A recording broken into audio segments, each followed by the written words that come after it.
Hello, everybody, and welcome to Join the Anarchy, an interactive Shadowrun Anarchy campaign. Hi! Joining us today is Tony Beeman, otherwise known as Cromwell from HyperRPG's Corporate Sins. How are you? I'm doing great. Thank you for having me here. Absolutely. Super excited to have you. I know that you are a more seasoned improv actor than we typically have. So very, very excited to have you. So let's start with what we do here at Join the Anarchy. We are a Shadowrun Anarchy campaign. It's an alternative rule system. And we play based off of audience suggestion. Is my audio really that cutty? A little bit. It sounded super cutty for me. Why does it always do that when I start? It's like when you're underwater and then you just came out of the water. Why? Okay. Yeah, it was like, yeah. Is this better? Technology is fun. Is this better? That's better. Okay. Yeah, just let me know. So, Join the Anarchy. What we do is we run entirely based off of audience suggestions. Essentially, just keep talking in chat, make suggestions, and all of us have an eye out. And every time that we take one of your suggestions, we get a plot point. I use my fun bullets in my gun mug. But essentially, these plot points can be used for all kinds of fun and ridiculous things to switch up the plot. So, every time that we pick one of your suggestions as an added bonus, we'll write down your name in a raffle list, and the more suggestions you give, the more entries you have in that raffle, and at the end, we pick one of you to win $15 from drivethroughrpg.com. Ding.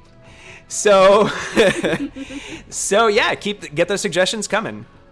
All right. So, starting off, before we really begin with the session, Tony, tell us a little bit about yourself and about HyperRPG Corp Sins. All right, I'm Tony Beeman. I'm at LBeefus, LBEEFUS on Twitter and all that. I'm a Seattle area improviser. And on HyperRPG, I play. We do a show called Corporate Sins, where I play Cromwell, what is a sort of British troll.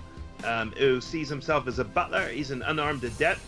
Not so hot in the logic skills, but pretty good in the knocking down door skills. Perfect. So yeah, that's me in a nutshell. Awesome. And then let's go ahead and introduce all of our players and the characters. So starting with Turbo. All right. I am Scrim, and I play Turbo. Turbo is Street Samurai, and recently acquired, less than legally, some rocket boots from Aztec, which apparently have chips in them that track them. Yes. Causing some problems. And last we saw was rocketing towards the sky, holding Retro in her arms. Yes. Moving on that, Retro. Hi, I play Retro. I am the Ram Queen. You can call me Paige. Yeah, I play Retro, and I am a Decker Rigger, and apparently have a fear of really small things and short people. Mm-hmm. So hopefully our new companion is normal height. And Deadeye. Hi, my name's Travis. I'm a Twitch streamer, YouTuber. I play Deadeye, our adept gunslinger and resident cowboy. He has an ego the size of the entire city of Seattle, and he has recently come into possession of not only a monofilament Bowie knife, but a crime cannon, which for you at home is a grenade launcher. So I'm excited.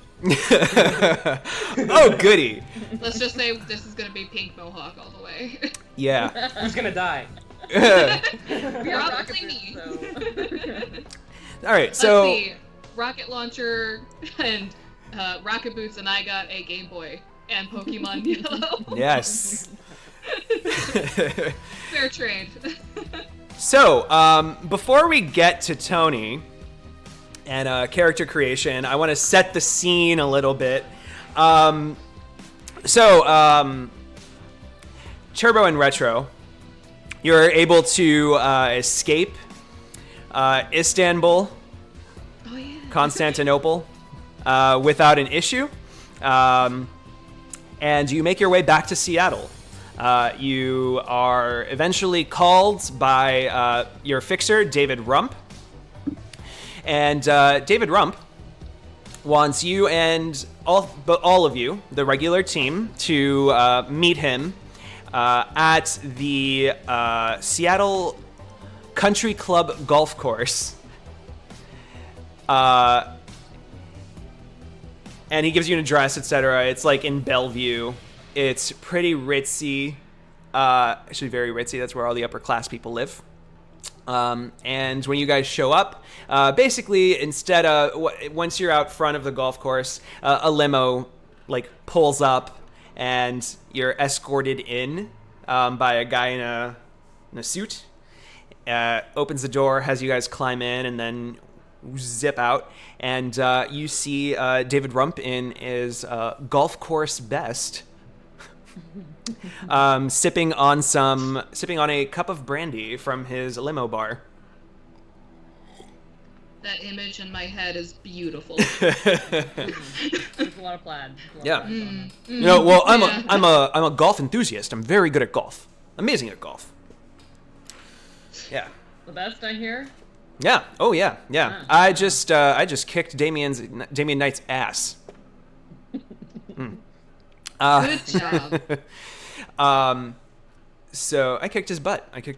All right. So let's get into business. This time, this is going to be a little more of a milk run. You see, I'm currently looking into nonprofit organizations that could assist me with my, tax breaks and things of that nature. And this is really where I was brought to the attention of a wonderful little group called the Magnus and Cromwell Foundation. This foundation essentially is kind of like a big brother, big sister program, and it's meant to encourage, fostering with other metatypes or whatever. But the point of it really is that I get to basically write it off as a tax break, and then in addition to that, train that child in skills that could be used for more lucrative jobs in the future, as opposed to all of that gang stuff. Because the streets are awful. The streets need to be cleaned up. But I'm only one man. I don't know if I can just do it on my own. This is a community effort, and so the Magnus and Cromwell Foundation is really doing something great. Really, there's Sorry, there were. I was not hearing you very well. Yeah, now you're totally I'm getting gone. about every third world. Third. Just every third world. Yeah. Word. What? Every third Okay. world. Out of here. Let's see. Is your mic's like pickup like way down? Like the Shouldn't be. sensitivity of it? Shouldn't be. Okay. Just centrally, just maybe Ba ba ba ba. How's this? Is this better? It sounds like it's probably a Skype issue because the chat room's hearing you fine. Oh, the chat room's hearing us fine? Okay. Oh yeah, you know what it probably is? It's because OBS software is recording my mic directly, and then I'm using, and it's recording my desktop, which is you guys. So that's what it is, right? Okay. Let me know if I'm doing great, chat. Might want to turn it back down now though, because ow. Is it really hurting? Wow. No, it's just like it's doing that thing where my ears are bleeding. Oh, it's good for me. My voice has that effect on people. It's great for me. Great. Which has that effect on people. Wink. Ding. All right. So, how much of that did you not hear? Something about we're getting a kid. Cleaning up street milk run. You're Yes. using something as tax returns. Yes. Yes. Oh yeah. And really, I mean, my taxes. That's really what it comes down to, you know. Yeah, and these nonprofits are fantastic for my my tax returns. I'd show them to you, but no. So, let's go ahead and essentially one of the things that I needed, one of the requirements was I needed a metahuman inside of the group, so that would be you, Turbo. I've lost you completely. You were You're gone. gone. I couldn't hear any of that. It's like you start getting super excited, and then it just like gone. Yep. Maybe I just need to raise my game. All right, I'm super excited. Can you hear me now? Hurting your ears. I'm super excited. We can hear you. I'm super excited. Is this better? No. You're a robot. I'm super excited. Is this better? No. I'm super excited. That's, I know it's not volume. Internet. It's like an internet thing. Screw you, Skype. Damn it, Skype. Your Discord. Please continue making video messaging, please. Yes. Please. Yes, please. God help us. Okay. How about now? Is this better? Is this better? Is this better? It's good, but it's going to do it again. Yeah, I think it's right. Just talk very slowly. Yeah. Like this. Maybe if I put my microphone a little further away, would this help? Would this help? It sounds better. Now. Sounds But we'll better. have to see. Okay. If not, we'll yell All at right. you. All right. Hold on. I dropped my notebook. All right. Live gaming, man. This is great. So, This is a professional podcasting. yes, it is. So profesh. All right. Back to our game. Essentially, point being, he's doing this for tax write-offs, etc., etc. So, I needed one metahuman. That would be you, Turbo. So essentially, we will make sure to when you go to the Magnus and Cromwell Foundation, to one of the outreach program centers. It's mainly going to be you that's going to be at the forefront of this. You're going to be kind of the kid's mentor, and we're gonna do a little quick, easy milk run. Just show him the ropes, get him a little excited. He's showing a lot of promise, and I'm very excited about him. He's a very smart little human. I have to talk to kids? Are you sure that you want Turbo to be this kid's mentor? Well, we don't. No offense, Turbo. I think you're a great person. Like, But- ew. No, ew. But kids. Well, Kid and Turbo. Well, this is all just beggars can't be choosers here, and we're gonna do our best to make sure that this happens. I think that you have a lot of potential, Turbo. You're very good. You're very good. A bit of a nasty woman sometimes, but that said, I think you have a lot to teach this kid. And at the end of the day, he might be employed. He's going to be employable someday. Well, alright. Anyone else getting super uncomfortable he keeps using the M word? No one uses word? the M word anymore. Milk run. Yeah. That's 2 words. Yeah. Not in the Shadowrun world. God. It is a noun. It is a single compound is word. it plural? Is it plural, Deadeye? Not anymore, it's not. So, what is the run? We're going to keep it to Seattle today. So the way that we do this is we're going to use the tag system. Essentially, that means, think of when you're doing tags on blog posts or YouTube videos.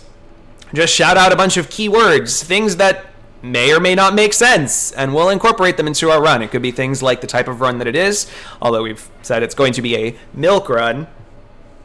Wink, wink. But yeah, make it look like a milk run, and then I'm going to screw with it. So, throw them out. Let's see what audience suggestions we've got.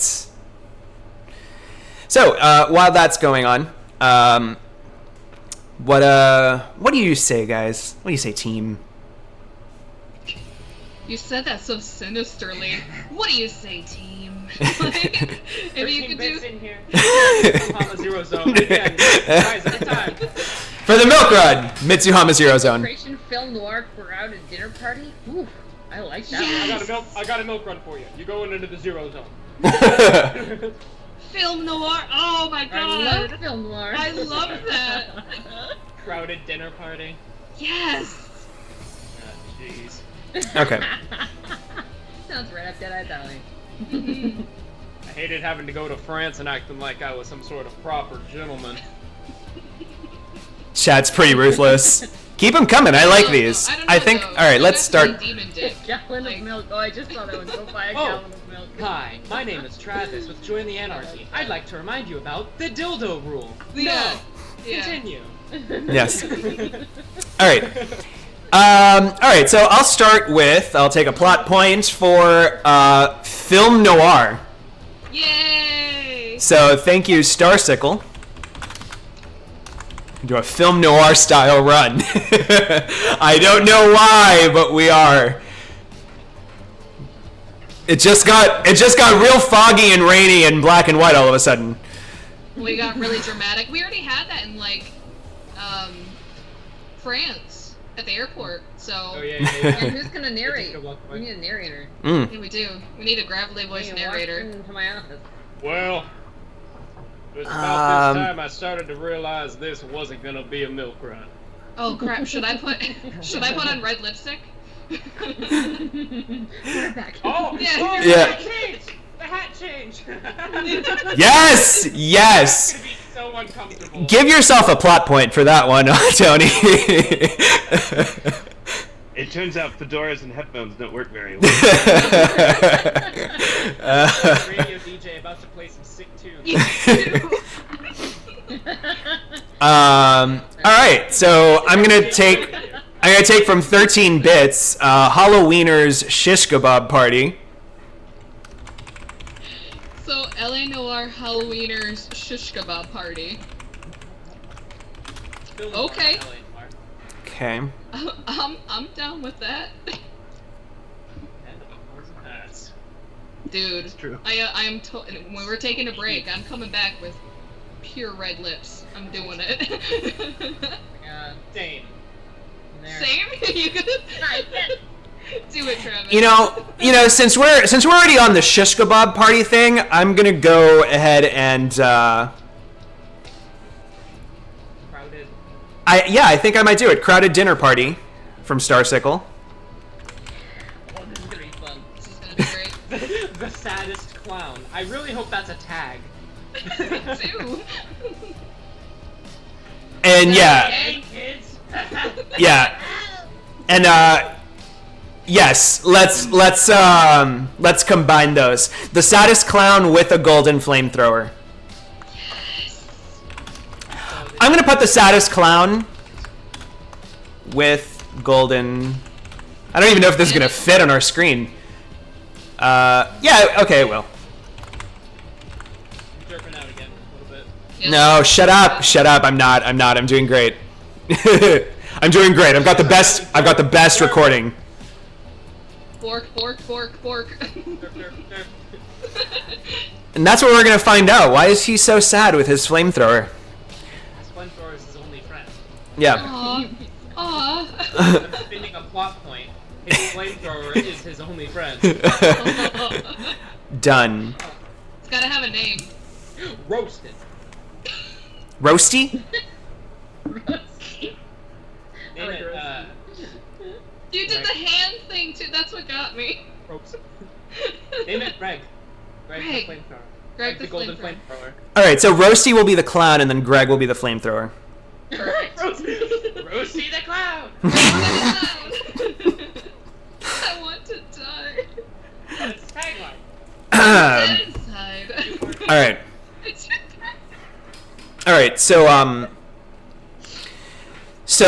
the limo as you drive, you notice your vision just blurs into a black and white, high contrast, and this is perfectly normal. There's nothing wrong. The limo drives through foggy streets, rainy streets. You hear the splashing outside of every puddle that it drives past and splashes the sinless that walk by. And David Rump leans backwards like the head honcho, swirls his glass, his tumbler, and the ice crinkles within it like a glass chandelier in a high-class dame's living room. And I don't know what I'm doing, holy fuck. And Perfect. You're doing good. yeah, and says, "So, are we ready for this mission? Are you ready to make this, kids?" Derp. People are gonna join this thing. We're just gonna be like, derp. Hi. Better. Yeah, I don't know what's wrong with it. So he sips and says, "I expect you'll make this the best job that you've ever run, and that you'll keep that kid safe." Sure. I'm not huge rats. Retro's gonna look out the window and suddenly have a cigarette, and red lipstick's just gonna turn. And she's gonna fix her hair. And she's gonna bat her eyes, and the light's gonna glare across her eyes. She's gonna, of course. Yeah. The back of the limousine fills up with the billowing smoke from the cigarette, casting Rump's face in half shadow, and says, "Well, let's discuss the terms of this run. We're one of the Cromwell Foundation's main things is to keep kids away from gangs, and for that we need to make an example out of one of the biggest nuisances in Seattle, the Halloweenoirs. These guys, they're rougher than sandpaper on a whore's back." And that's going on Twitter. Excuse me. Yes. They'll your target is a clown. He goes by the name of Roasty. And he will be the guest of honor at a Halloweeners shindig over at the Jackal's Lantern bar in the Barrens.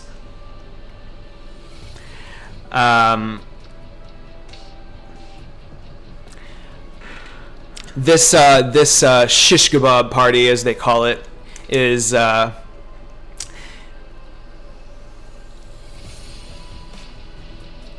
this is where Roasty will be, and this is the dinner party that you will need to infiltrate, and you will need to make an example of him. However you desire is up to you. But we want him publicly humiliated or dead. Deadeye, staring out the window at the rainy day, being casted in this noir filter ever since the day he was born, blows smoke and says, Clowns. Everyone we go after are clowns. What's so special about this one? This one's actually dressed up as a clown. He's the scariest. I mean, literally, like. Yes. Like, it's literally a clown. Yes. Does anybody have, like, gang type of knowledge? Shadowrunners? Okay, I'll give you that one. Maybe you maybe met a Shadowrunner or two that affiliates with the Halloweeners. They are a very popular gang in Seattle, and essentially their shtick is Halloween-themed outfits. They dress up like demons, scary clowns, reapers, whatever. You know, basically, you know, gory makeup, zombies, etc., etc.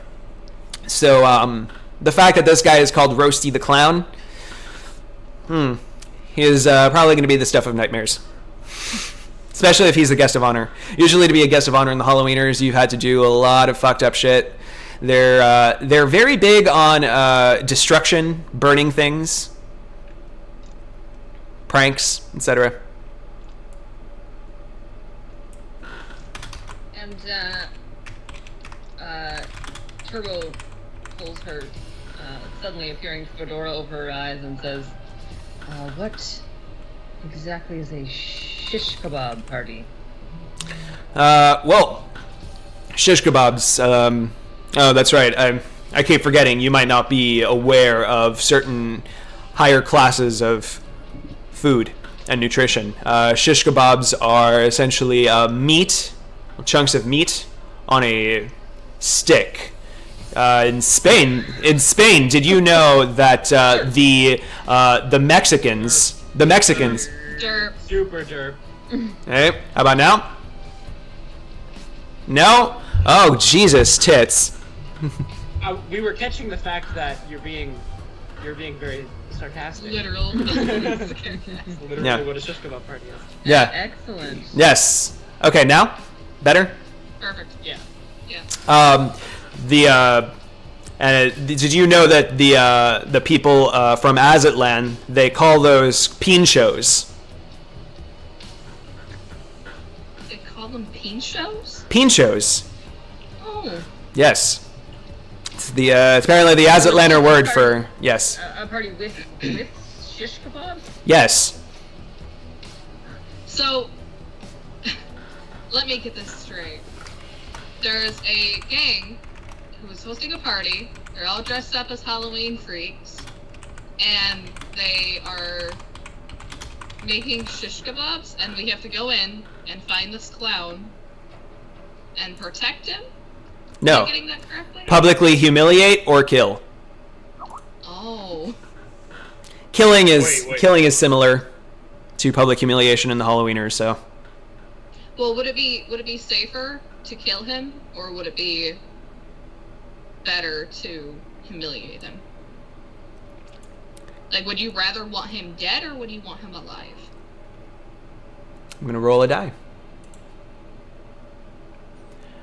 I want him alive, and you know what? It's probably best, to keep impressionable images away from our youth. So let's not kill him. Although, again, if the situation calls for it, you're gonna need to put him down. Just do it away from the kid. Impressionable images in a Halloweeners.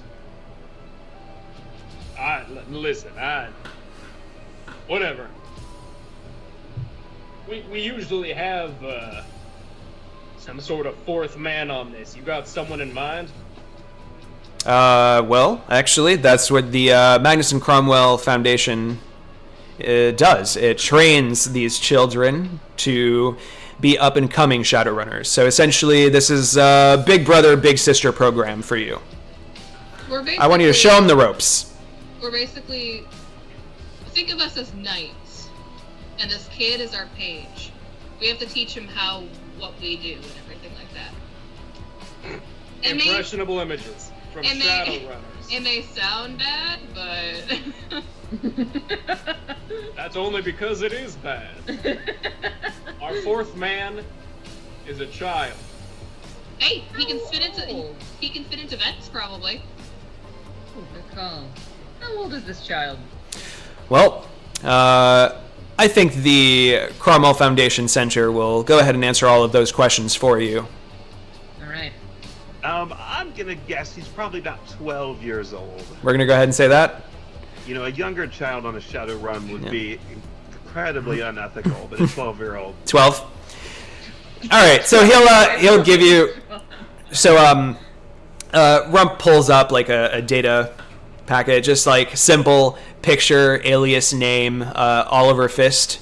Some very simple statistics on him. But you don't get an age because since he is sinless, there's no actual official record of what his age would be, but you would guess somewhere around 11, 12, 13. Okay. So young preteen, practically. Mm-hmm. Yeah. So we have to deal with a raging hormonal teen going through preteens and humiliate this clown. I'm ready. I'm excited. And you know what? Here's what we'll do. I know that this is very unusual for you, and to be frank, this kind of job I know is beneath your pay grade. Hell, it's even below mine. But really, I mean, think of the kids. Think of the kids. Speaking of pay grade, how much are we talking on this one? Well, given the amount of money that I'm going to be able to save, I'm able to spare 4,000 nuyen a piece. So that comes out to 2 karma. But, and here's the icing on the cake. I'm willing to drop an extra, let's say, 2,000, so an extra karma, if you somehow have the humiliation be at that kid's hands. I want him to get a real good experience out of this. We don't know what? Derp. Sorry. As soon as it happened. Yeah. I want him to have a real good experience, so, No. How about now? No. I can't even hear you. Skype is so good. It hates us so much right now.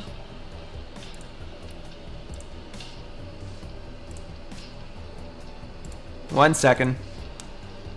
Dear Discord, for the love of God, I have money. I have $3. I will give it to you. Have my unborn child. Please. You can have Oliver Fist. What? Hey, you're not here. You can't Covers take- his ears. Quiet, boy. I'm making a business transaction.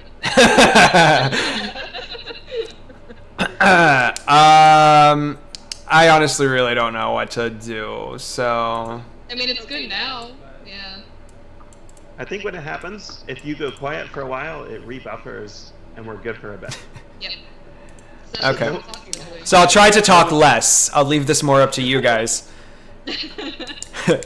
All right, so essentially the point of the job, what I want him to have is I want him to have a good time. I want him to have the experience of his life. So I'm willing to drop an extra 2,000 if you make the humiliation something that he can do himself, something at his hands. Now listen, that sounds all fine and dandy, but how's about we bump up the base price by 2,000 as well, because this is humiliating. All right, we got a reputation to uphold, and you're asking us to babysit and make some guy humiliated. This is You for do a good understand cause. Shadowrunners, right? Yes, I know, but this is for a good cause. Isn't that what you want? You're Shadowrunners. No, I we mean, want yes, money. and I'm giving you that money. But have a heart. My heart's in the right place, and that's inside of my wallet. Metaphorical wallet, actually, but Go ahead and roll negotiation. listen. Deadeye needs a new pair of shoes, you know what I mean? Snakeskin boots. Rolling against the ultimate businessman. Are you sure? You're comfortable with this level of success? One success. That's a great I'm start. gonna edge it. I'll edge it.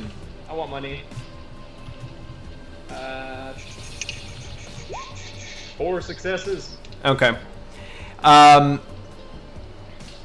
So he'll say, all right, fine. I'll toss in an extra grand both ways. So we'll make it 3,000. I said 3,000 or 4,000 for the first. 5,000 for the base price and Yeah. 3,000 if we do the humiliation. Okay, so that's what it would be then. Yep. There you go. So you can basically walk out with 4 karma if you do the job to the T. 4 karma at 1,000 new, right? Mm-hmm. No, just 4 karma. It's totally 8 grand. Yeah. Oh. It's fine. I can do math. That's definitely my strong suit. I graduated from Deadeye College. Where was that?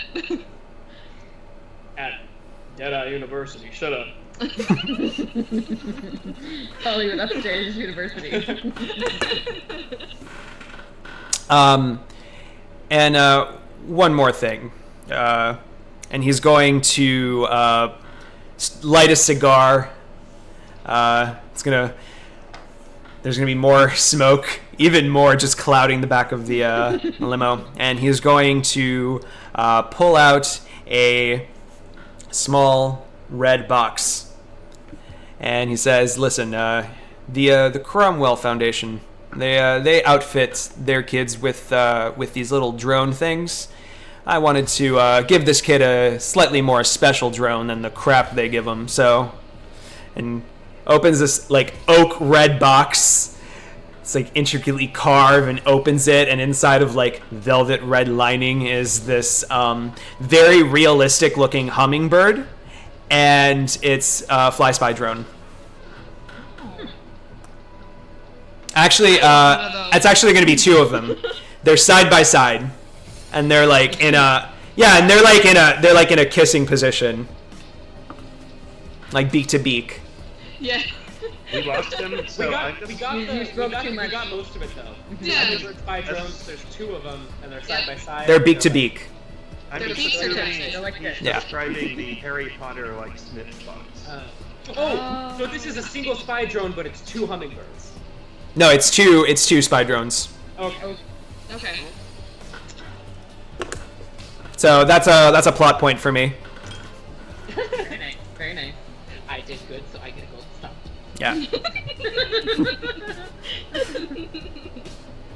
All right. So with that, let's. We're all good with this. Any final questions? Is there some sort of attire we're supposed to wear? Probably Halloween gear, I assume. Yep, you're gonna want to blend in. I suggest, out of character, since this is the theme that we're running with, I suggest that we all should dress up as detectives. Won't that stand out a little? I wear. That's true. I wear. I mean, no offense, Deadeye, but you're already gonna get up. Tell you what, I think what you should do before you really go into the specifics of this job, I want this kid to learn as much as possible. I think he would benefit a lot by being around you guys during the planning and legwork. I think that's what you call it in the business. So he gives you an address on a slip of paper, and on it in cursive is the address to the Cromwell Foundation Center in the Barrens, in which you are going to meet Oliver Fist. Turbo thinks to herself, I couldn't stand the thought of babysitting some kid on a run, but 8,000 new yen is 8,000 new yen. This wasn't any normal Shadowrun for me. This was different. It was humiliation. Cal's gonna be super pissed that I took his crime cannon and I have to babysit some twerp. One plot point to everyone for voiceover. Thank you. All right, so let's go ahead and fast forward over to the Cromwell Foundation. This place, it's the only thing that really announces it are like these neon. It's like a neon letter sign that just keeps buzzing in and out. Cromwell Foundation, and it's pretty small. It's like this big next to a door. You just hear the bzz, bzz, bzz, as you enter. And when you're inside, all the kids are playing with things like black and white cinder blocks and black and white dolls and black and white and gray other children. And they all seem, despite the fact that they're being looked after, they don't seem to be fulfilled. There seems to be a certain air of ennui that these children are experiencing. And one of the assistants, a dame in curly hair and a red trench coat, sidles over and says, "May I help you?" Yeah, we're here to see an Oliver Fist. Ah, you must be the representatives. Please, follow me. She swishes, and you follow her down a hall, and inside, she opens the door and says, "You're going to want to be gentle with him. He's been through a lot." Plot point. And opens the door, and inside we see Oliver Fist. Let's go to character creation countdown. So the way that this works is I'm going to set a clock of, let's say 15 minutes. 15 to round minutes. 15. I heard 50 as well. 15. I was like, okay. Enunciate. Oh, amazing. To basically round them off. So, starting the character creation countdown clock. That's 4 C's for all you alliteration fans. Let's go. Tony, what do you got so far? All right, Oliver Fist is a human street urchin slash street samurai. He is a 12-year-old human boy who seems to be really good at heavy weapons and firearms, stealth, con, and athletics. He has aluminum bone lacing. He has reaction enhancers, and he has smart link. Probably, although he doesn't remember, he was kidnapped by a corporation, had experimental work done on him, and then was thrown out on the streets. Yes, he was, in fact, a broken child from a broken home. I think his dad probably got in trouble with a corporation. Maybe a single-A corporation who jammed all this stuff into his kid in return for letting his father, off the hook for some debts. All right. Beyond that, qualities, he's cat-like. He's got a silver tongue, sweet little, big boy eyes to really win you over and steal your money. But he has an emotional attachment to anybody he views as a parent figure. He becomes incredibly upset if anybody he thinks might be his mom or like his mom, who he never met, is in trouble, and cannot help but run to their aid and violently attack whoever's hurting them. Aww. Hmm. Let's see, there's 2 females in our group. Who is he going to attach himself to? Yeah, Father figures too. I think I know who. Yeah. Mommy. And he's very short. Great. Oh no! Yeah, but it's a child though. It's a child, not like a dwarf. Yeah, does that count for you, do you think? It says, what is it? It's anybody, anything under 5'4". Fear of short people, 5'4", must roll glitch die. That's all I have.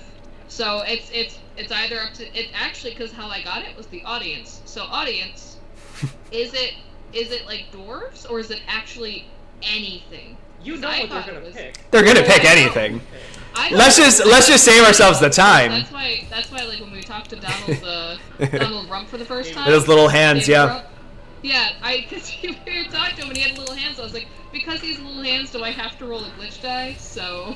Yes. Yeah. All right. So let's work on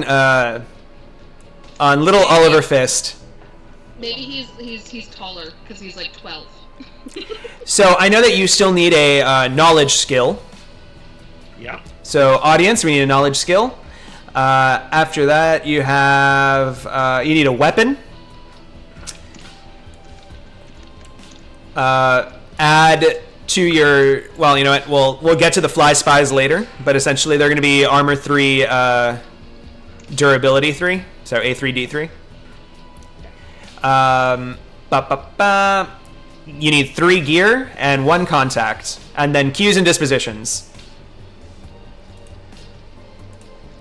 So let's see.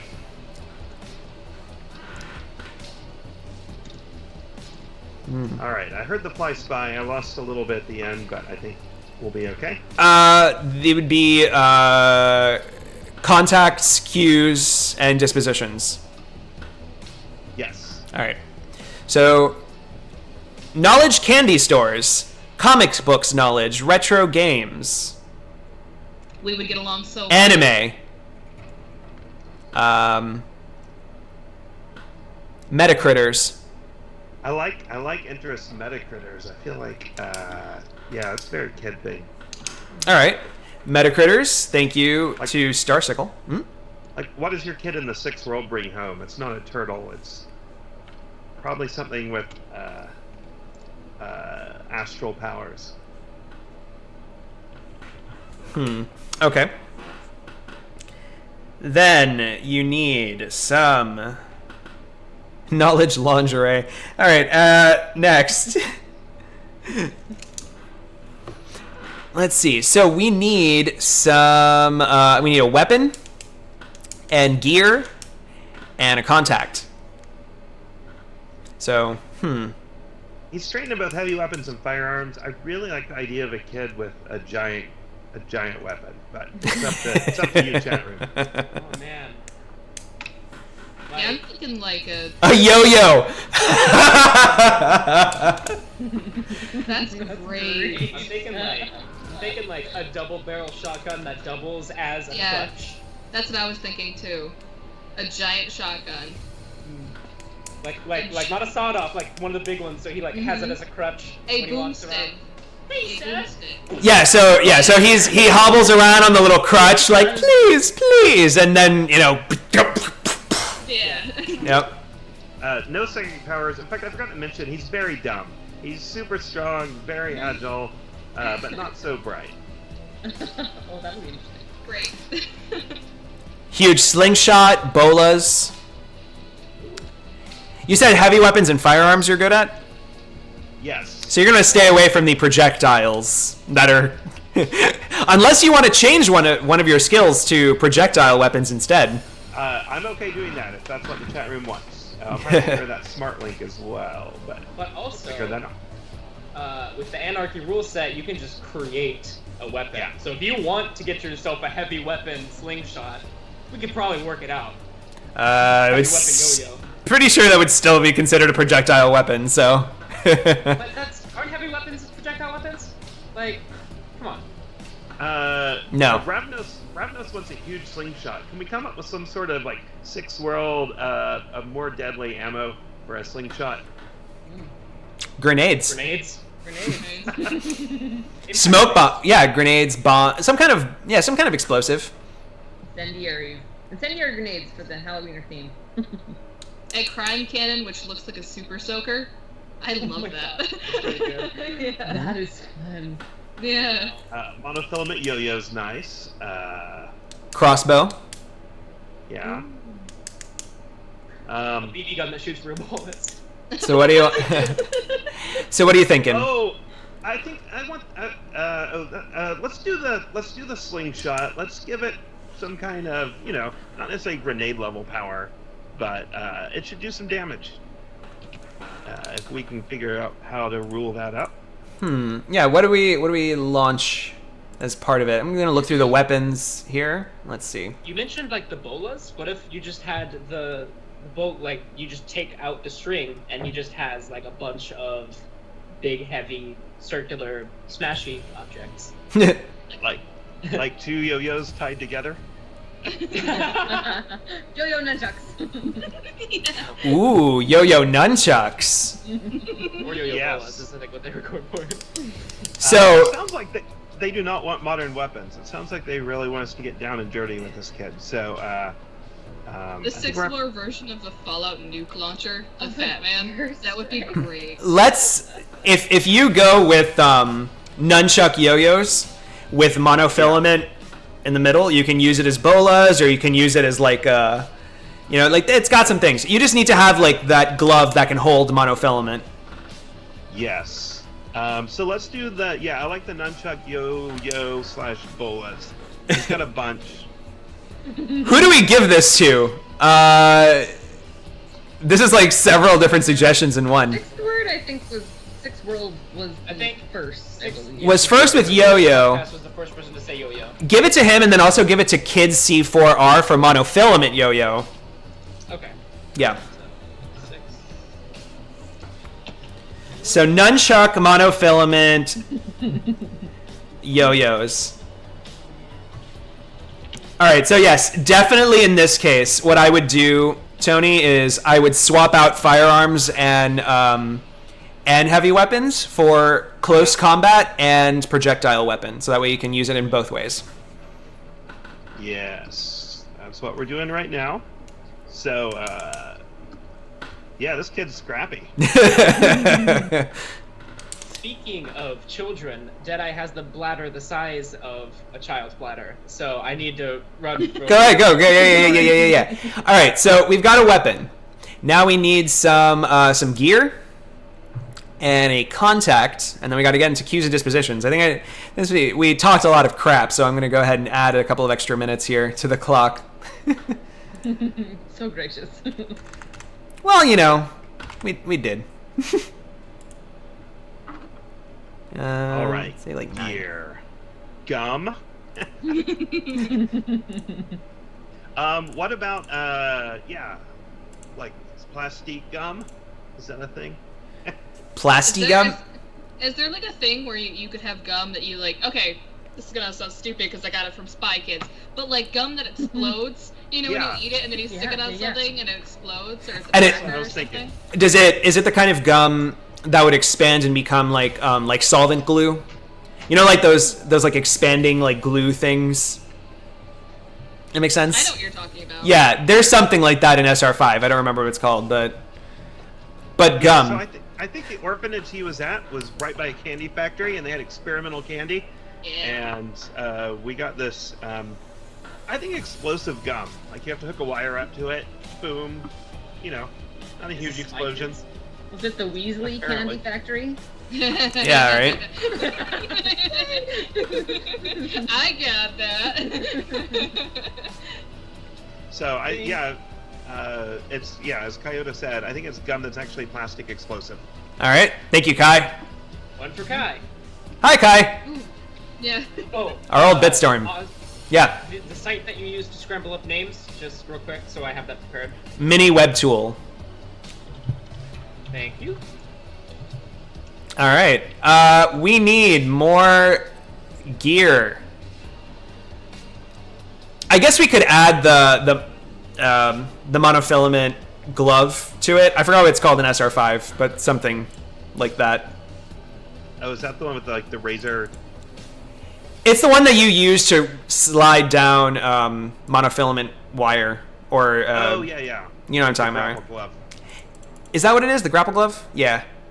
Something like that. I'm gonna, yeah, I'll look it up, but yes. For now, just put glove. Yes.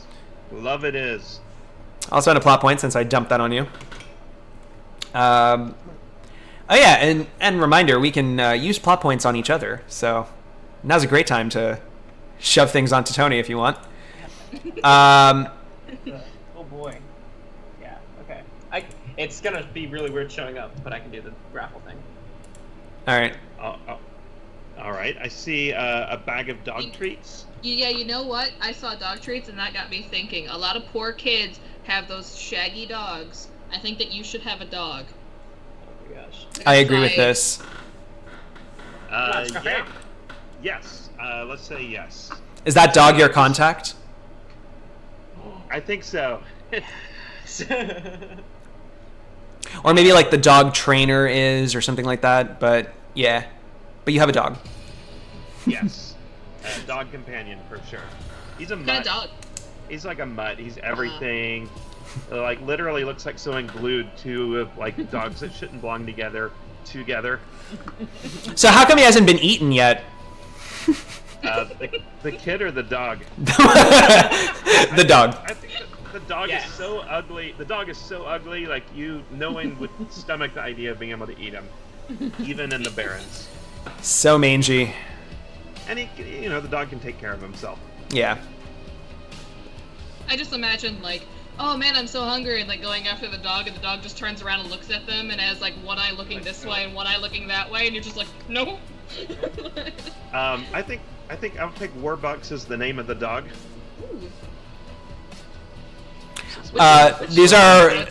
They're called repelling gloves in SR5. So, Repelling. what is the dog called? Warbucks. So you got a dog, some explosive gum, the glove. Mutated chihuahua.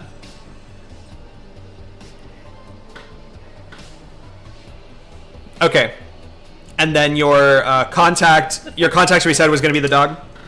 Yes. Okay. And what else are we missing? Cues and dispositions. Let's start giving him some catchphrases and some... There was one way at the top that was, please sir, can I have some more? Because we were talking about that. Yeah. That's really odd to say it without doing the British accent.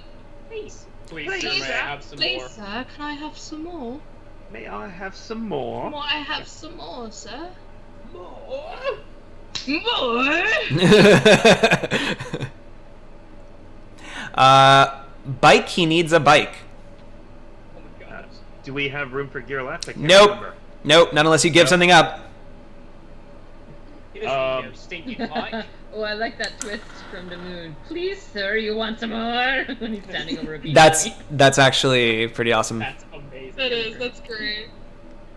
You taking that Please, one? sir. We'll change it to please, sir.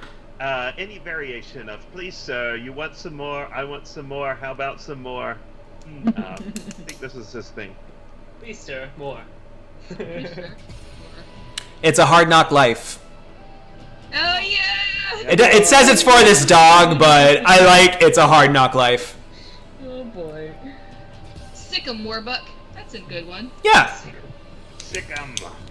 Yep. Thank you to Sixth World Podcast. Sixth World Podcast. We know those guys. All right, I've got 3. I've got the please, sir, blank more. It's a hard knock life and sick 'em, Warbuck. Okay. And we also need dispositions, so behaviors. I'm a kid. What's your excuse? Nicely done.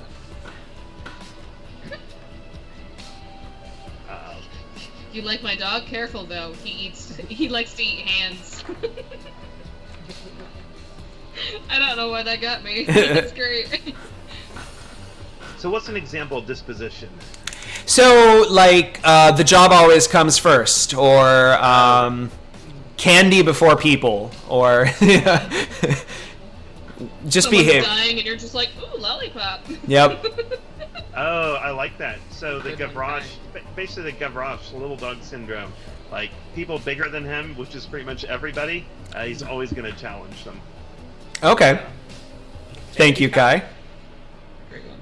A lot of names in this here raffle. The Yeah. bigger they are, the harder they fall. Super polite. Okay, so like kind of in a bipolar way, like super polite, but also will kick you in the face. Yeah, I like that too. Yep. Sweet. Thank you to X Ravnos. Yeah.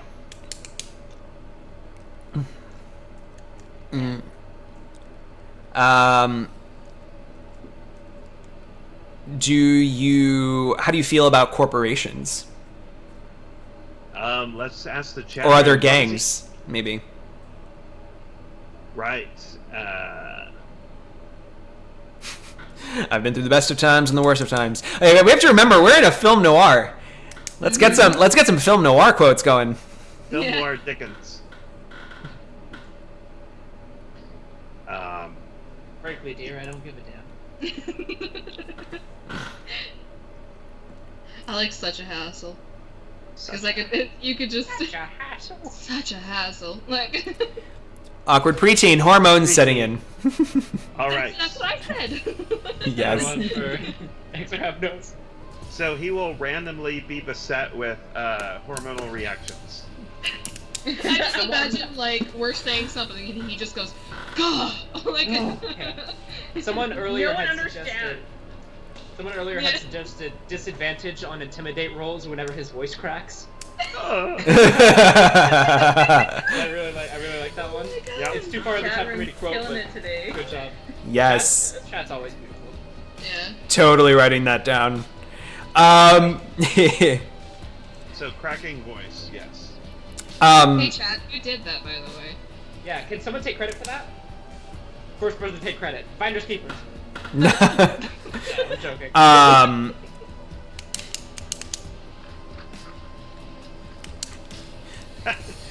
Looks like I picked the wrong week to quit eating candy cigarettes. So definitely candy cigarettes in them. nice. Good job. That All right. should be part And the of countdown clock has ended. Do you feel comfortable with this character as is? Yeah, I think so. I'm feeling pretty good. Excellent. We don't have stats on those nunchuck bolos, but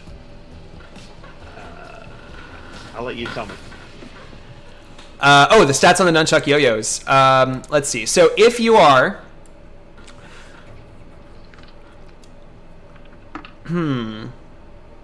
Okay, so thrown weapons are a strength divided by 2 plus 1 physical damage. So what would that be? Plus 1 physical. Strength divided by 2 plus 1 is 3. Okay, so it'll do 3 physical damage. It's okay at close range and -2 at near. That's if you're hitting them with the yo-yo. If you hit them with the actual monofilament, I'm going to go with the mono sword stats, which are going to be strength divided by 2 plus 3 physical damage. Which is plus 3 is 5. Okay. And then you also have the option, of course, to use it in other violent ways. Because I was like, well, it could be used as bolas, but because it's monofilament wire, it's just going to wrap around and then slice like a garrote. So yeah, feel free to be as violent as you want. All right. Yes. Yes, sir. Excellent. So let's now. So all right. So the team walks in and they see Oliver Fist. Can you give us one final description now that we have your character all wrapped up? It's lonely being an orphan in a lonely world. When I saw the runners walk in, I thought, what a hassle. Another set of adults just there to walk in and disappoint me by dying in the rain. But I looked at him, I looked him in the eye, and I said, well, if this is what I've got, then this is what I've got. I put my hat on and walked out into the rain and left that orphanage behind. Hey guys, how's it going? Turbo thinks to herself, looking at the kid, I couldn't help but feel maybe there could have been another life, a better life, before all this happened. I could tell the world had kicked him in the teeth, and I could see his short future derailing if we didn't help him. Credits to Starsicle. Nice. She had the kind of legs you could imagine rocket boots on, flying above Istanbul. Give yourself a plot point for that one. You've been taking plot points, by the way, for all the suggestions you took, right? You should be maxed. You should, yeah, and have just. You get 5, and then all the edge. Yeah. Yeah, Deadeye will tip his hat to Oliver Fist, and he'll say, "I think this is for you," and he hands him the box. What? Oh, neato! A hummingbird? This is a lot better than the stupid pigeon that the Foundation gave me. Yeah, I had a feeling you might say that. My name's Deadeye. This over here is Turbo. And that's Retro. Neato, have you killed people with that gun? With and he pulls he looks down and he goes, kids. I've had to use them before, if that's what you're asking. How many people have you killed? So this is Retro. Turbo leans in and says, I've seen him kill at least 6 people. Wow! That's You should have. awesome. I heard. I wasn't there for it. I heard that he jumped on a motorcycle and a train. The motorcycle was mine. You've got a motorcycle? Oh man, you guys are cool. Yeah, what kids. Turbo thinks to herself, damn it, I hate kids. So, like, are we gonna kill some people? Is this like one of those wet works? Hold on now. We're not gonna be trying to kill anybody, Oliver. All right. Hey, Warbucks, come here and meet the gang. Jesus.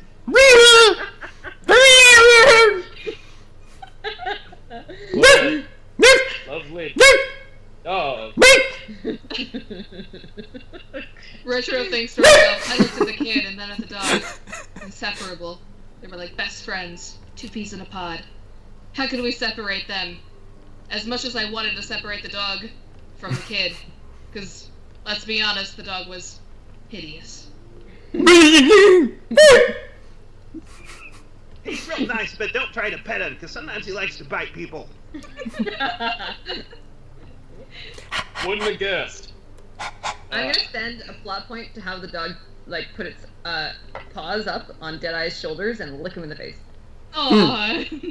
Yes, he somehow manages to climb because he's like a tiny little chihuahua, right? yeah, he's tiny. Yeah. What's up?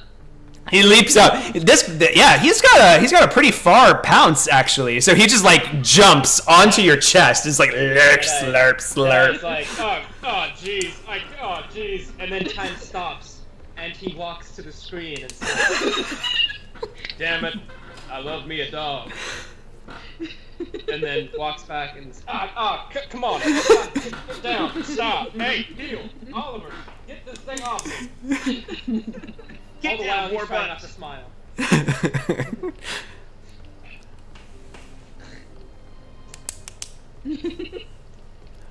I hear slobber's good for the skin. Yeah, you're real nice, lady. So at this point, the dame in the red trench coat sachets inside with a clipboard and hands it over to Turbo and says, "So we're going to be releasing him in your care for the next 24 hours. And after 24 hours, if you want to spend more time with him, we'll be happy to help you. And just come back and sign another form." Okay. It's okay if you want to send me back. You know, most people don't have time for kids. You can just take me back and I'll be all alone. What a guilt trip. Turbo turns to the camera and says, "This kid was dumb, but his heart was in the right place. Until he made someone stab it out because of his goddamn mouthiness." One time I met a guy who kept his heart in his wallet.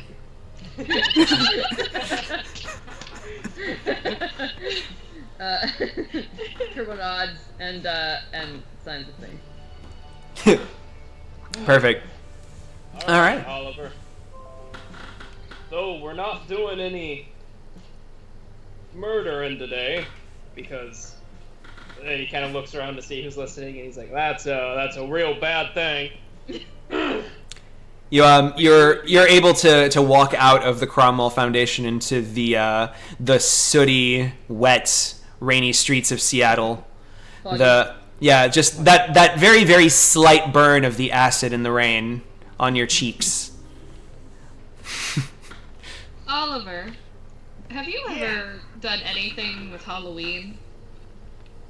Well, one time, they let me put a potato sack on my head and pretend like I was a ghost, and I went from house to house and stole people's candy.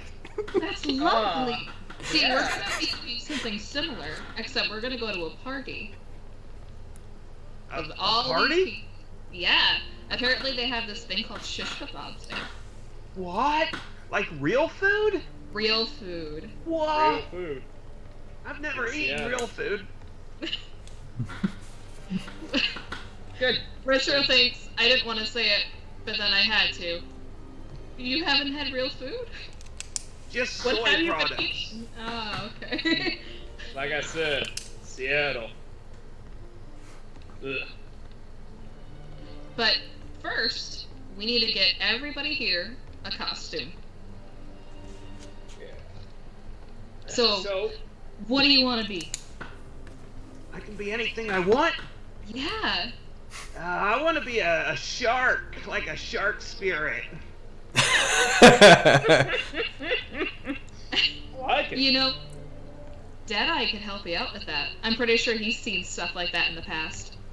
Oh yeah. Shark spirits are, they look just like regular sharks.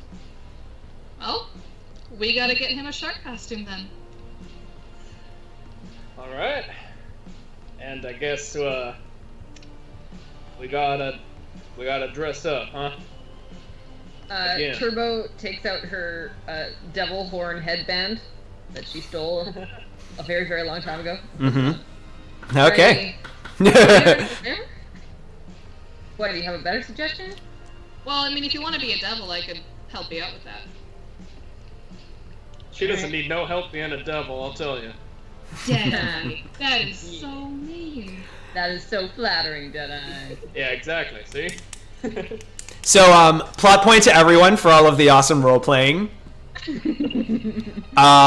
Second, Halloweeners. Again, from Deadeye's limited knowledge, any Halloweeners exposure, and actually, I mean, all of you are in Seattle. I'm sure you've seen these freaks run by. The more dramatic and scary your makeup is, the better. You don't want to just go as goofy Halloween stuff. You wanna make an impression. Perfect. Yeah, Retro's gonna kneel down to Oliver and be like, see, we're gonna make your shark gory. Blood dripping. Yeah, what if I was like a shark on fire? Perfect. Wait, hold on, we're not setting the kid on fire. Listen, We'll make here, it I'll work. do you a solid. I'll communicate with the spirits, and they'll set you on astral fire. So for anyone who sees you as an astral shark in astral perception, which I'm guessing is no one in this room right now, you'll be on fire. Yeah! Yeah, thanks, mister!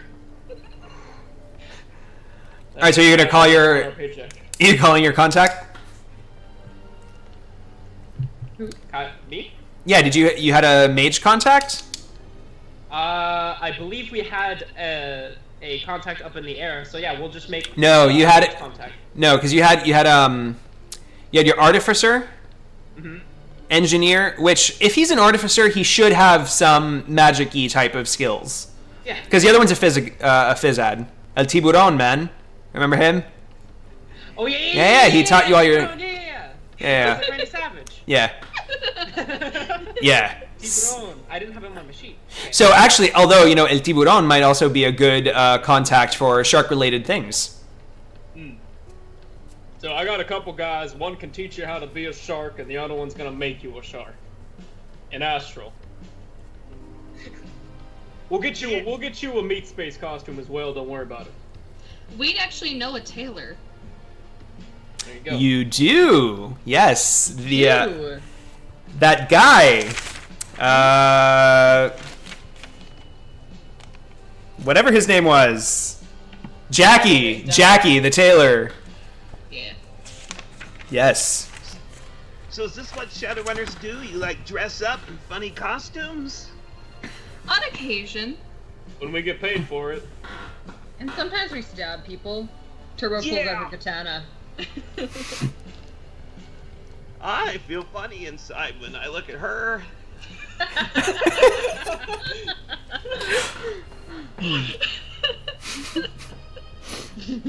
Yes. I remember, Turbo, that the one of the things, and actually, you know what? I'll say that part of the thing that you had to sign was, that you're committing to show Oliver Fist the commonalities between metahumans and regular humans. So, your goal over the next 24 hours is to foster a sense of togetherness and understanding with metatypes. Turbo didn't read that. I have a question out of character. Uh-huh. I'm going to be super racist. What's the difference? Whoa. Metahumans would technically embody everybody, but in this case, I'm going to say, like, it's humans versus elves, orcs, dwarves, trolls, etc. Oh, okay. So, like, everybody... Okay. Yeah. Yeah, Like, because when we're you all... said metahuman, I was like a cyborg? Or, like woken people? Like Deadeye is? Because that'd be easy. Yeah. But... Break roleplay all the time. Yeah. Metahumans are people. I don't know what you're talking about. All right. Sorry. Yeah, I guess you'll give Kyle a call. Okay. Yeah. This Kyle. is... Yeah, what's going on? Alright, so I know He's I sipping just a beer got over AR. Say what? He's sipping a beer over the video chat. Yeah. So I know you just did me a big solid with, the crime canon. I know you loved Charlotte, but, she's in my possession. I'll take good care of her. I got a run issue. We got some costumes need to be made, and we got to add some flair and astral. I need you to set someone on fire, completely cosmetically, obviously, no real fire. You think you can accomplish that? I think I have just the thing. And he like leaves the screen, and you just hear like rummage, rummage, rummage. And he comes back with like a little pot that says this is a salve that you can rub on whatever outfit, and essentially just with a little bit of alchemical pizzazz, it'll start just fake fire, astral fire. Right. All right. Plot point. Yeah. See, I knew you could come in handy. I owe you like 3, so. You owe me rent. Let's start with that one. All right, Kyle. I'll see you later. Yeah. Yeah. Okay. We got you. We got you your astral fire. Awesome. Thanks, mister. Yeah. Like I said, you can call me Deadeye. All right, Mr. Deadeye. Aw. Mr. Deadeye. The name. Much as I hated having to be a babysitter, God, this kid had charm. Either it was that or the intimidation of this kid's some sort of psycho weapon. The cowboy had fallen for it, hook, line, and sinker. He had an in this group, and I was going to take them for all they were worth. Please Get a plot point. Yes. I don't even care if you're maxed out. Just add it onto your tack it on. Yeah. You just like overflow. Yeah, Yeah. that was beautiful. Um. What a fucking idiot. Excellent. All right. So, what is the next stage of the plan? Well, we gotta get our costumes, so to the tailor. To the tailor. All right. Retro's gonna she's gonna walk to the end of the street, and pull out a cigarette, and she's gonna go, I hail down the taxi, and wave at the taxi and go, taxi! And it echoes, and the taxi pulls up, and she'll like turn to the group, and she'll like open the door, and she'll let them all in. Yeah. The taxi has no driver. I guess that's just how it is in the sixth world these days. Grid Guy took over, took a bunch of people out of their driver jobs. Sad state of affairs, but that's technology for you. So your grid guide taxi takes you to Jackie the tailor. He's got a little hole in the wall over down in downtown Seattle. Because Sidecar, I was going to say the Barrens, but Sidecar, knowing him, he wouldn't go to the Barrens to get his suit made. So you pull up, and the sign. It's this one's actual like that flipboard sign that says open and closed. It says it's on the closed side, and it's jilted at an angle like this. But from inside, you see the shadow of a man walking back and forth in the windows. Gonna walk up and knock on the door then. Knock, knock, knock. And you hear the cock of a shotgun. And the figure approaches the door and says, "Who's there?" A friend of Sidecars. Huh. He peers through like this little curtain. You just see this one eyeball pop through and then slides down, and then he opens the door with a little jingle from the bells on top that are electronic, and says, "Well, haven't heard that name in a while. Come on in." Were you expecting somebody else? No, I wasn't told you were coming, but yeah, you fit the description that Sidecar mentioned. What description, may I ask? Yeah, he said he works with some guys over in Europe or whatever. You're starting to get like this Italian accent that's kind of peeking through, and like the whole tailor shop just has that old barber shop, like 1920s kind of look. Forget about it. Yeah. So, what can I do you folks for? We need Halloween costumes. Halloween Gorier costumes. the better. Yep. Huh. You know, Yeah, we're gonna infiltrate a party, and we're gonna take on the Halloween. Shut up. We're gonna... Yeah! Turbo whips out her skateboard and smacks the kid across the face with the flat of it. And we're gonna, Turbo, Jesus. Oh! Sorry, What are you sorry, doing? man. Sorry. Retro will actually go to Oliver's aid and like, "Are you okay, sweetheart? I'm hey. so sorry." You don't need to coddle the kid.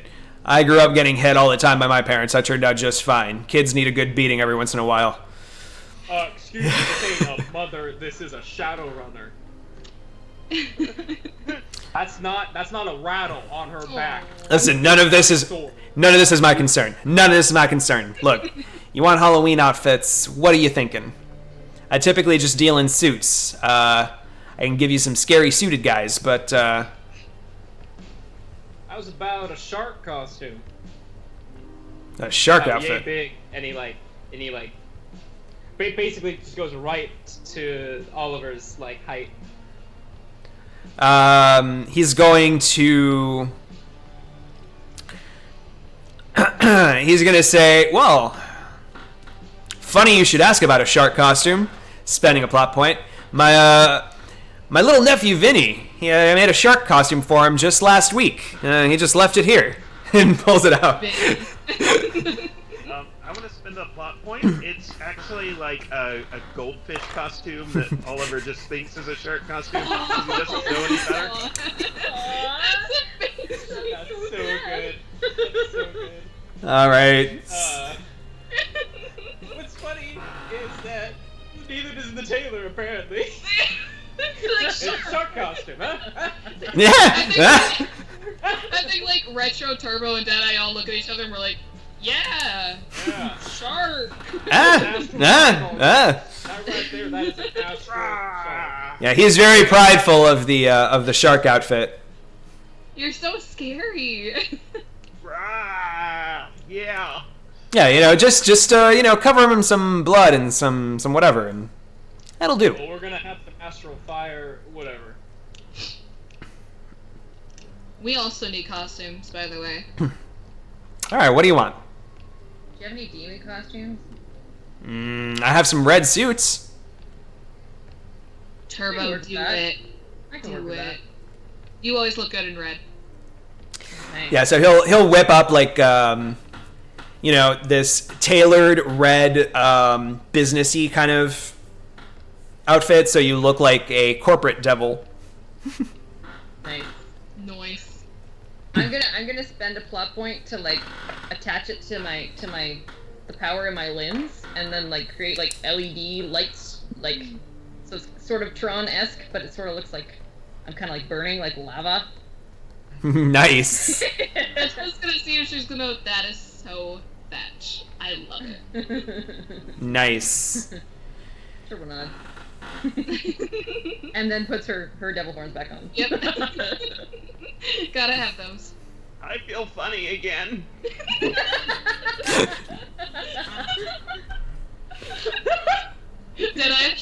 I think you need to have a talk with him later.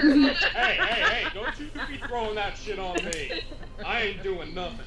You're the only guy in this group right now. Yeah, well, 24 hours. That's as long as my probation. Speaking of which, what are you gonna dress up as, Deadeye? Do I need to dress up? Yes, you need to dress up. It's not gonna be Why? that. I see Santa suits and red lobsters in chat. Any other chat suggestions for costumes he just happens to have in the back? Yeah, costume suggestions. Cause I want to make. You know what? I'm gonna give the lobster. I'm gonna do just the stupid like big lobster. Like you know those T-Rex inflatable costumes? It's just a big lobster costume. Like I'll take the plot point for that. Thank you for Crustin Nico.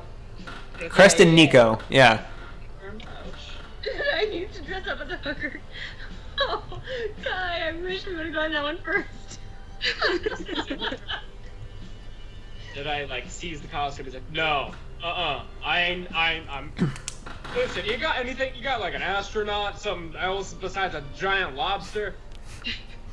Come on, hooker. man. It's not even gory.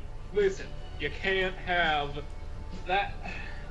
Yeah, look, hey, listen. Imagine like the next scene, Deadeye in the costume, and he's just like really upset. Yeah, you know, look. I'm not wearing. One of my, hey, one of my hobbies actually is I make costumes for cosplayers. Over, I drop a couple of things on Etsy 2.0. Yeah, come check these out. And he pulls out a crate, like a big, like a trunk, and just opens it, and you guys can like sift through. So, Radical, man, this is amazing. so take stuff from chat. Yeah. What is your outfit? Crap, I have to dress up, don't I? Yep. What should Retro dress up as, guys? Because I have ideas of my own, because, Retro. Oh my god, a 2-person horse costume is a 2 horse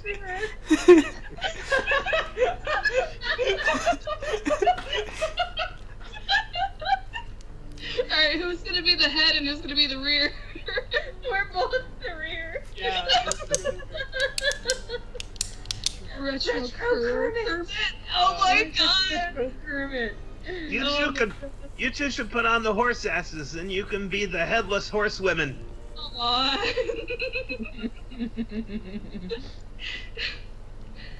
We try it on, but it doesn't work. It's not as practical as you'd like, right? Okay, nope, that's my arm. Oh my god, what are you doing? Yeah, sorry. What are you doing?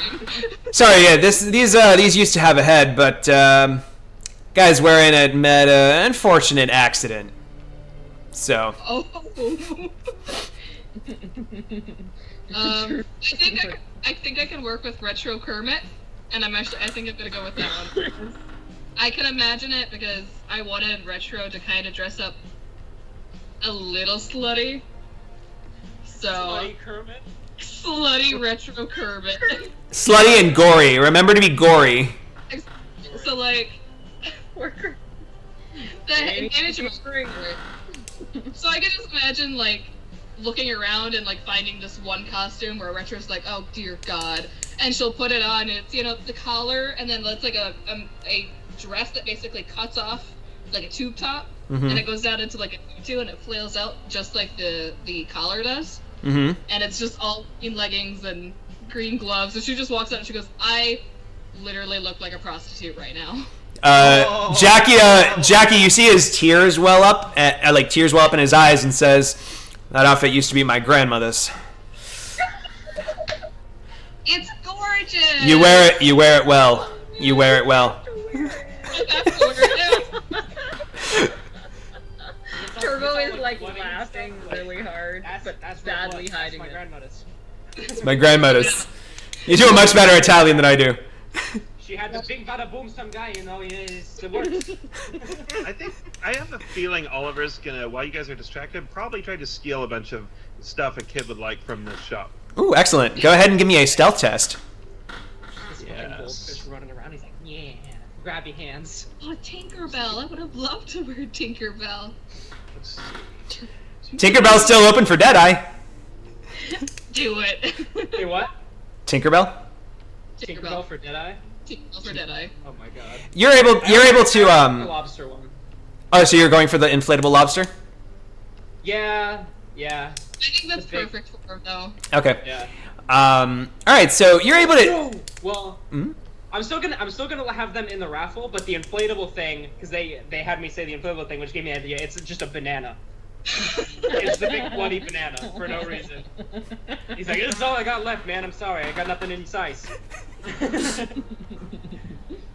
And so his head, it's like the face in like the middle of the banana, and then it like curves. All right. So you've got the corporate devil with lava LEDs, the shark, the banana, and the retro slutty gory Kermit. Great.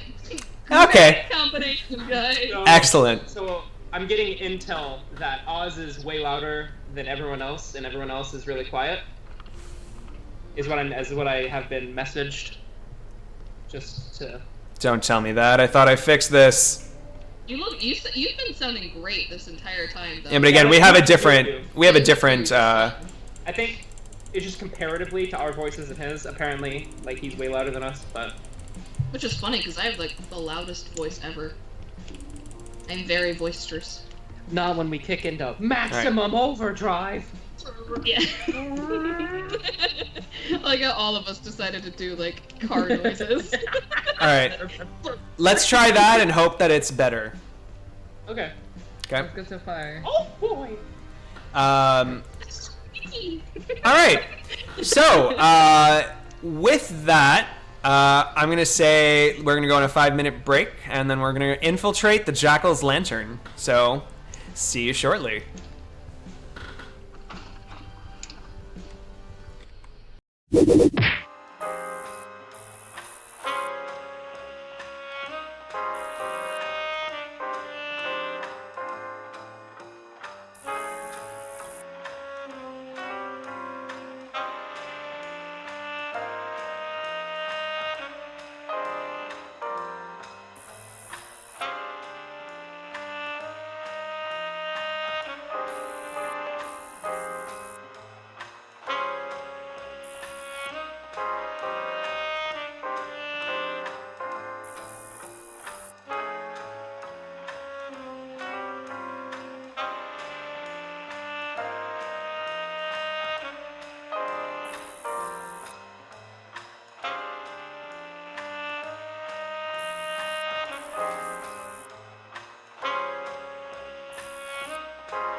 Hello, everybody, and welcome back to Join the Anarchy, our interactive Shadowrun Anarchy campaign experience.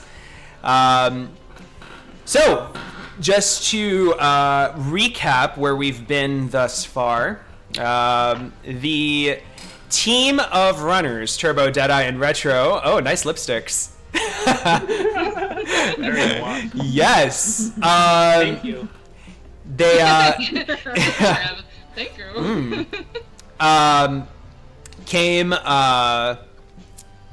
basically their fixture, David Rump, has informed them that they're going to be doing a little charity work.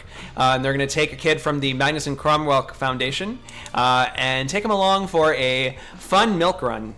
And in this case, that's going to be to make an example of Roasty the Clown, the Halloweenoir at the Jackal's Lantern.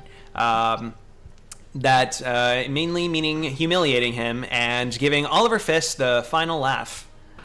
So, for more money. So far, they've gotten acquainted. Seems to be making a good impression, although Oliver Fist seems to have something up his urchin sleeve.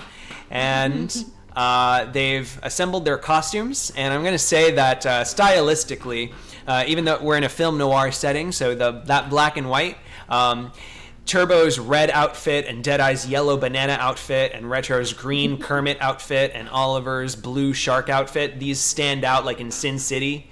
Like these are actually on it, and then the rest is just black and white. It's kind of how I imagined it too, even when like the red trench coat lady handed us the box. That's kind of what I imagined. Yeah. It's just like only like certain colors pop out. Yeah, whenever we use colors in this, it means it pops out. Yep. Otherwise, it's black and white and gray.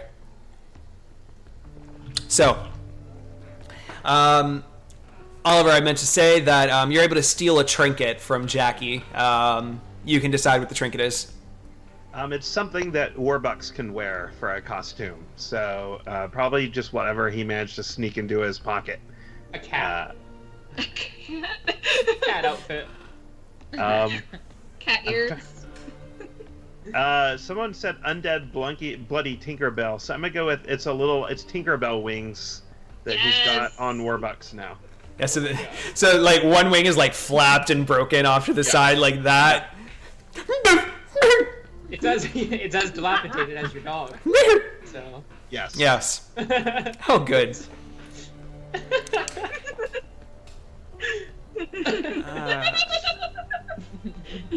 This run is gonna be. We don't even know what we're gonna do yet. Yeah, right. Right. Yes. So, tonight is the night of Roasty the Clown's honorable shish kebab party. That is in his honor. So, what... now, you guys would know that the Jackal's Lantern is inside of the Barrens of Seattle, so it's not a nice town. Gunshots everywhere, etc., etc. Something that I'm sure Oliver Fist has been around hundreds of times. His old hat to him, so you don't have to worry about shielding his child eyes. This is probably the sounds that you grew up with yourselves. So the night is foggy and rainy still. You can barely see 5 feet in front of your face. As you approach the Jackal's Lantern, you hear the noises of the general populace screaming and hooting and hollering in a almost orgiastic revel.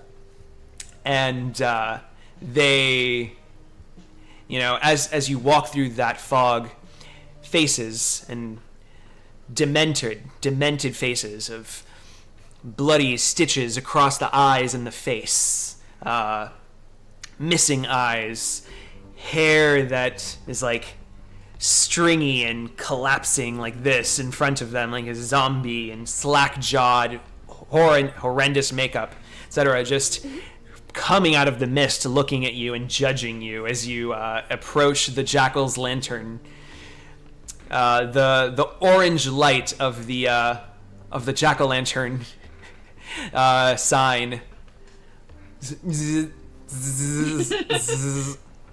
from above, and Do you have any piano noir music you could play? Yeah. Not that I have legal right to play, but here, let me try. Let's try. Who cares about the VOD, am I right? YouTube does. Thanks, YouTube. This isn't the kind of place that you usually want to go, guys. We've been worse places. We don't go to places where you'd usually want to go. Well, I The money's see. right. I think it's the best I can do for music. So you do it for money. I got it. All right. That makes sense. So Gotta eat. here's the thing, It's a Oliver. living. We're here to make a clown even sadder than he is. So we're gonna try and find a way to make this clown very sad in front of a lot of people. Why do I sound like Barack Obama? Robot. I was gonna say, Deadeye? Deadeye has a really hard time with all these voices in his head. There's a lot. Yeah. Anyway, so what I mean is, we're gonna have a clown up on there doing whatever he does, and rumor has it he has a flamethrower. So maybe I don't know if you wanted to mess with it when he's not looking. Really? Really, Mr. Deadeye? Yeah, but we gotta make it look like it's his fault to really cinch him the burn. Please, sir, please, may I have some fire? Oh, hold on. There's gonna be fire, but we don't wanna, how do I say this, murder anybody, including you. So we're just gonna hurt the clown. We're gonna. Well, emotionally. Turbo looks at the camera and says, I wasn't an orphan, but I ditched my parents when I was about this kid's age. That's when I'd learned all I knew about cruelty and shame. I knew if anyone knew how to embarrass a clown, it would be a 12-year-old boy. And I turn back to Oliver and say, no, we want to make him look like a fool. How can we do that? Like a fool? You mean like make fun of him? Like pull his pants down in front of all the gang members? Exactly. Turbo looks back at the camera. Maybe I was wrong. And back to Oliver and goes, Well, sure. yeah. Well, what happens is we really want to make it look like it's the clown's fault. So make it look like he pantsed himself. Oh, I see. Like set him up as a patsy in some kind of sting Yeah. operation and make him take the fall while we take the behind-the-scenes credit. I got it. Deadeye looks to the camera and says, I'd be surprised about how much this kid knows, but I killed my first man at age 8. And he comes back and he says, yeah, just like that. I love that the Alright. film noir is giving us like backstory. All right, sorry, continue. I feel left out. I feel like I should put in some backstory right now. Go for it. Go for it. What's your aside? Yeah, Retro turns to the camera and goes, I was never really like him. Never free spirit or anything like that. Alone on the streets. That's what I did. They were weird, the adults. They kept looking out at the sidewalk and talking to nobody. I don't know what's going on.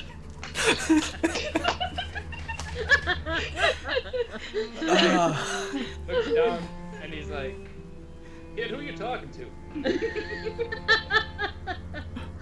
I heard about some kind of fourth wall that metahumans can talk to. Oh yeah, it's all this You're speaking of learning. astral stuff. And he hands him, he says, just rub this all over your shark costume, and you'll go up in flame. All right, yeah, there you go. Yeah, you're yeah. And yeah, Deadeye's gonna astrally perceive and see what this looks like. Yeah, so you gotta do a little alchemical pizzazz, but once you do, yeah, it just basically goes whoosh, and it seems to be something that you can like turn on and off with some.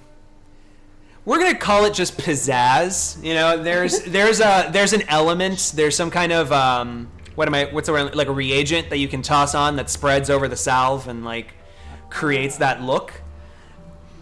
So, yes. All right. Am I on fire?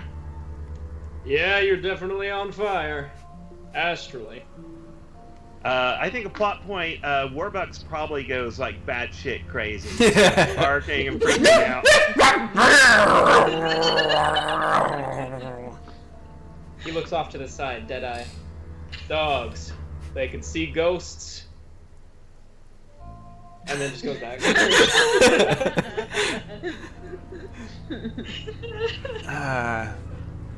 All right, so Warbucks is going insane.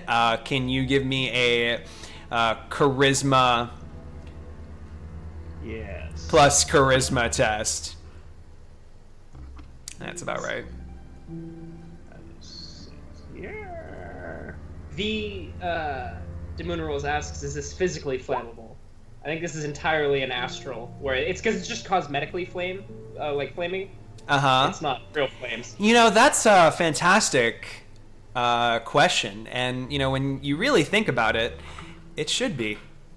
Okay, well, there you go. We got a flamethrower in the room and a flammable kid. All right. Calm down, buddy. Anything's flammable if you try hard enough. That's true. Yeah, the polyester shark is probably already gonna melt. I think we're all flammable. Yeah. I'm wearing something that someone's grandmother wore. This is probably super flammable. Definitely polyester. So, that 2 die on a charisma plus charisma. Yeah. You know what? Funny enough, you know, he's been your friend for a long time, and he calms down. It takes him a while and those sad little dog eyes, but something sparks, and it's the spark of that thing that you love. The thing It's that all right, bonds you buddy. together. I'll let you sick somebody soon. Maybe even a clown. Yeah, he just He's gonna get us killed. he'll wag his tail now expectantly. And I mean, he keeps his distance from you a bit, but he's still following you. All right, come on, boy. Let's go to a party. Excellent. So, Retro's gonna pull up the dress and try fixing herself and Oh. ask if everybody is ready. can I ask, what are the final embellishments that you guys made to the banana outfit and the Kermit outfit? Banana. Probably a lot of corn syrup mixed with red dye, so it looks like blood. Probably some extra makeup. I'm pretty sure Turbo and Retro, or at least Retro did makeup on Turbo. Mm-hmm. Deadeye he threw the banana outfit into the street and then just lit it up with Lucille and Roxanne and then put it on, and so it's all mangy and there's bullet holes all over it. I And then literally he gets some face paint and then just like smears. I literally imagine Deadeye just walking out with it, chucking it down and going "Bip, bip, bip, bip, bip, bip." Yeah. They're like, you need that. And he goes, I know. Sticks it I back know. on. He still had his face is poking out, and on the very top of it is his Stetson. So it's like dangling on the banana. Like sewed on. I think Demunrals has it. I think your Noir Bananas character's name is Bananas Foster. Bananas Oh my Foster. I'll goodness. take it. I'll take that. Excellent. All right, so you make it up to the front door. Well, that's assuming that you want to go in through the front door. How do you want to enter the club? Front door. For sure, why not? It's a party. All right. Yeah. So Shadowrun. so as you approach in the fog, your only beacon, the orange jack-o'-lantern, through the hazy mist, you just see this towering, tall figure, about 8 feet tall, in a black Grim Reaper outfit with no face. Basically just bend down towards you like this with his scythe in his hand, and inspects each of you. And you hear in a throaty voice, "We don't allow kids in here." Oh, What are you he's just talking about? That's a dwarf. he's just Yeah, I a was really just short dwarf. Yeah. Can you give me a contest? Yeah. Jedi said it first. Yeah, we can make it a teamwork test. So whoever wants to take the lead on that. Can we like assist him? Yeah. Is that a thing? I want to give a dwarven monologue that this kid thinks is. What does this kid? The chat room. What does this kid know about dwarves? Like he has one stereotype about dwarves. Oh boy. That's He right. works his way up. These are stereotypes that need to be shaken. Yeah. By the Cromwell Foundation. Bad Scottish. You know it. Bad Scottish accent. Fuck, if you didn't think I'm a fucking dwarf, then come down here and fucking look me in the eye and say it right here in my face. Because it's a hard fucking knock life.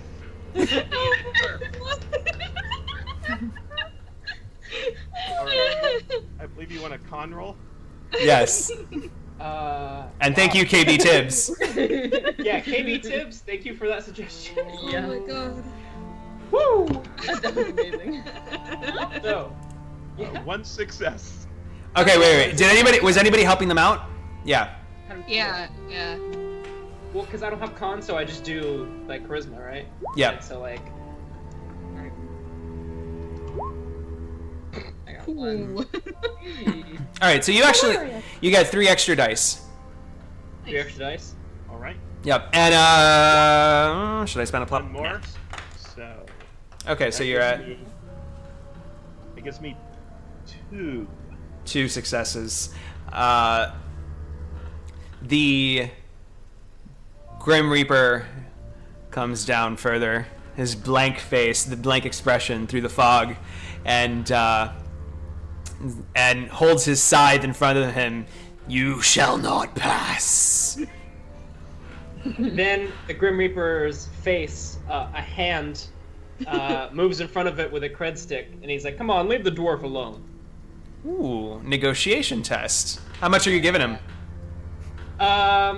Like 100 new yen. Okay. That's good, right? That's not too much, right? That's new yen.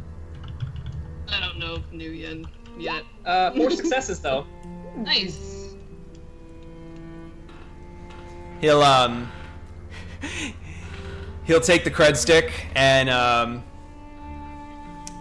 you just see it like slip under his sleeve, and then his hand comes back out without the cred stick, and he raises his scythe and steps aside. Have fun. Come on, Mr. Dwarf. And he just. All right. He feels Let's cool go. for a minute, but then he remembers he's a banana, and so he's like. Let's go fucking drink some mead. Yeah. All right, this kid's gonna. We're not gonna pay for this, are we? All right.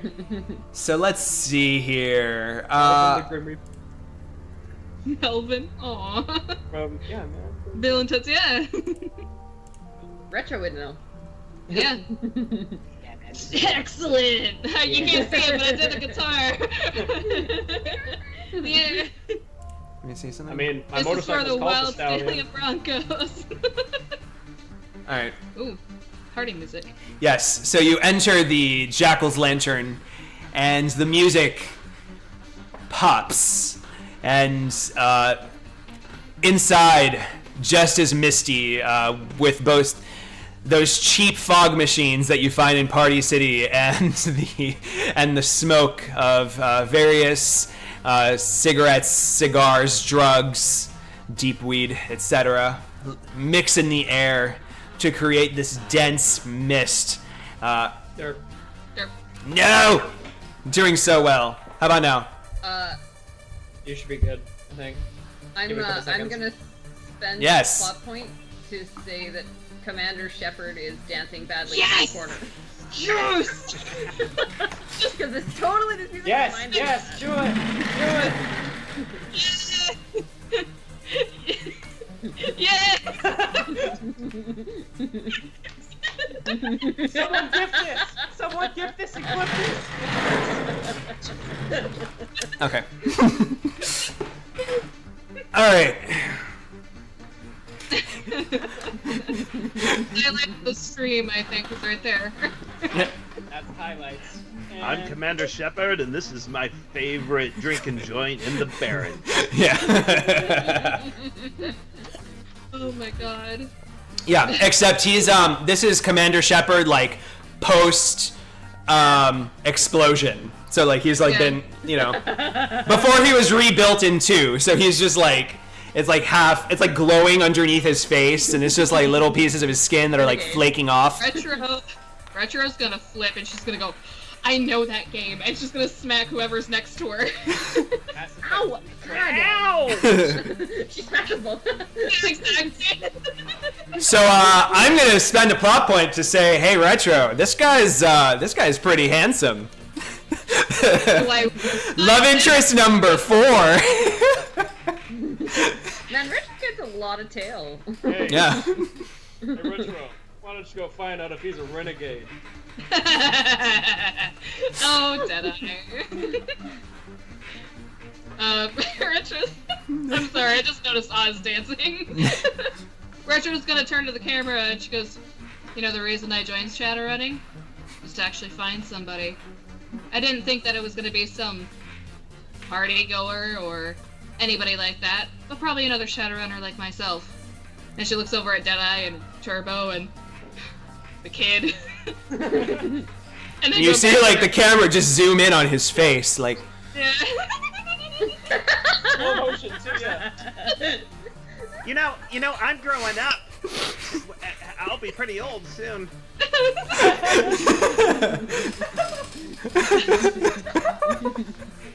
Oh my god.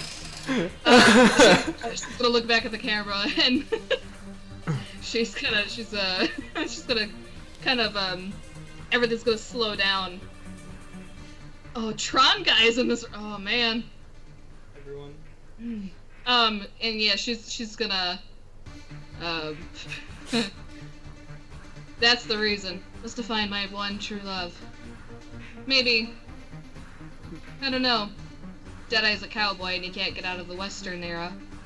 I could work with that, since, you know, practically grew up with it and still watch Westerns and have a bit of props of my own. And Turbo? Well, she's my slice of cake. Everything about her is perfect. But then there's others. Multiple men who have saved my life in the past in Shadowrunning that I just pretended to be a damsel in distress. But as I look at this man dancing in his Commander Shepard outfit, I can't help but think, maybe, just maybe.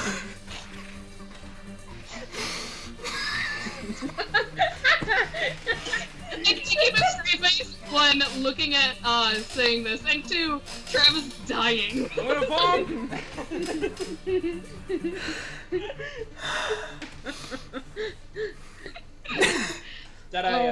He's gonna go over and elbow Retro and be like, hey, why don't you ask that guy out? And he points to the big, like, large, like, gross-looking clown with a flamethrower. He looks like he just got done crying.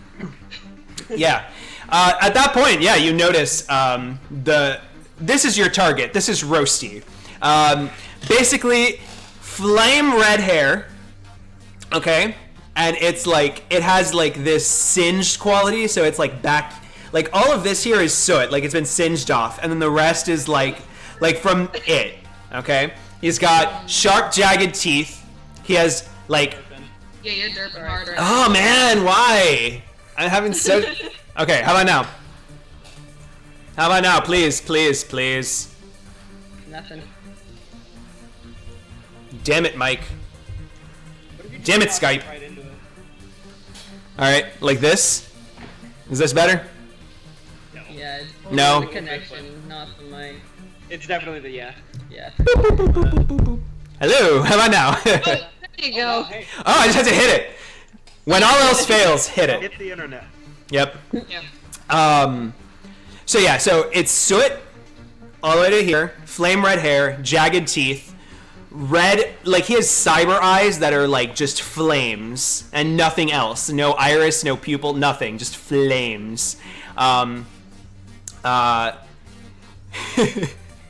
He's got a. You're gone. You're completely Yeah, gone completely. I just But love though that like you're lagging and you have no words, so all I see is your face going I could get some of it from the expression. Yeah, exactly. I saw a nose gesture. Yep. Okay, how about now? Okay, you're good. Perfect. Okay. Yeah. So, flames in the eyes. So there's no iris, no pupil, nothing. Yeah, it's just, you just stare into his eyes and they're just this empty void of flames. His outfit is, he's all in like, actually, you know what? I'm gonna say like his face paint, instead of being white, it's soot. It's like, it's charred. And same thing, his outfit just has like, it's like a clown outfit, but it has like burn marks all over it. It's got like that kind of quality, and it's also has like the same kind of LED like little trims that Turbo has, except instead of lava, it just looks like cinders that are coming off of him at all times. Yeah. Yeah, he looks pretty charming. Away from the computer. Yeah. Oh, me hacking Oz? No. Yeah. And also tear-streaked soot down his face. Oh. Good hell. Yeah, Retro's gonna kind of look at Deadeye and she's gonna go, "You ask him out." Hey guys, is that the sad clown that we were sent here to humiliate? Shut up. Hey, Oliver. I pull out my Oliver, skateboard again and smack him again. He's gonna Ow! no. Deadeye's gonna catch it before you hit him in the face with it. He's been like, God damn it! To just where'd you even bring the skateboard in? Just stop, please. Well, I have to shut him up somehow. Stop hitting him in the face. He's 12. Thanks, Dad. Retro's gonna kind of like look at like both of them and she's just gonna go, "All right, you guys are the parents of the group. I got a commander to talk to, so." Yeah, go talk to Sheep, whatever. Hey. Commander Shepard looks into the camera and says, "That dame, dressed in green, reminds me of my ex-wife before she was killed in a horrible plane accident." Oh my god. That day. That day. Dame in the Citadel. Thank you. My god. Yeah, Deadeye's gonna kneel down to Oliver and he's gonna be like, Dad, what? No, dead I. Anyway. Oh, I just never mind. No, it's all right. But yeah, that clown over there, and he like, he's like, that's the one that we're trying to, make a fool of. So, You want me to have good Warbuck? ideas? I can have Warbuck sick him. No, Warbuck. No. Hey, go hump a leg or something. Yeah, he'll go hump. Commander Shepard's leg. Yeah, he'll hump. Yes. He goes and humps Shepard's leg just as Retro approaches him. Oh my god, that's awkward. Sorry, Retro, but if you're not gonna make a move, Warbucks is moving in. Oh my god. Plot point for everyone. This is one of those sessions. Everyone's just on it. This was really good. Oh my god. What do you got at your disposal? What you got anything you can use to, like I said, we want to make it look like he's doing it for himself. Well, usually I just walk up and I get my eyes real big like this, and I say, "Hey, mister, stop being creepy to me." Oh. It works really well. You can get almost anyone in trouble by pretending someone's being inappropriate to you. Deadeye kind of looks over to the left. He says, I didn't realize I was going on a Shadowrun back in time, because this kid kind of seems like a little Adrian Dempsey. And he turns back. Well, yeah. I guess that's, Go ahead and do that. I also got these hummingbirds and, oh yeah, these yo-yos. Oh. Those I think we could use.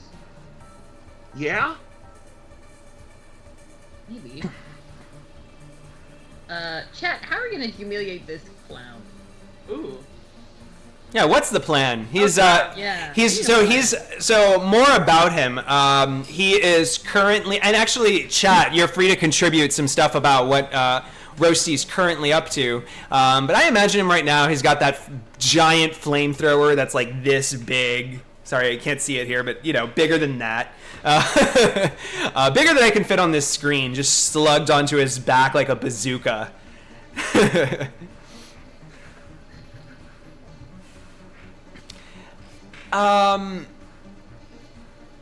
Have his mom come in. Roasty, what are you doing? Roasty, you haven't done it. I like accidentally did an accent, so. What if we pretended like we were his family and like we just embarrassed him? Like from the circus. Yeah, like he's misbehaving and we humiliate him in front of all his other gang members. Make him look like a mama's boy. Yeah, like that. Part of the circus, and now look at you in a party. And he's trying to be sad. So like, what if we pretend like he's super rich and wealthy and like?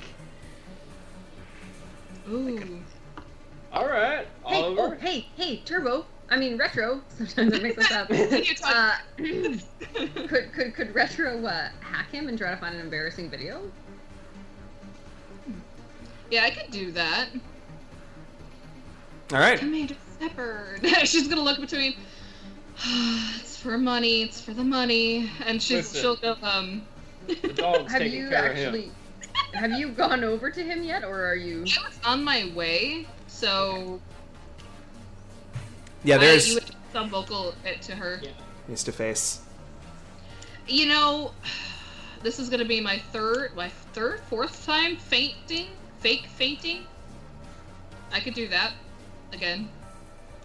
Since I'm already over there, it would only make sense. Okay. So. Yeah, exactly.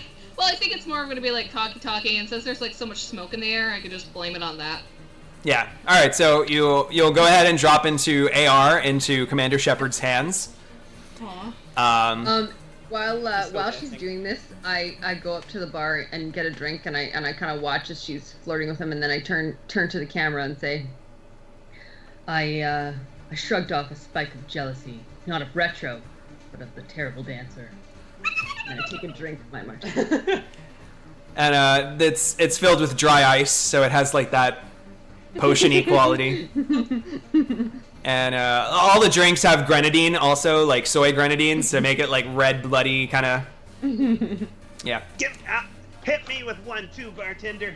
Hey, hey, let's make it virgin for that one. All right. What? I'm not a. What you said?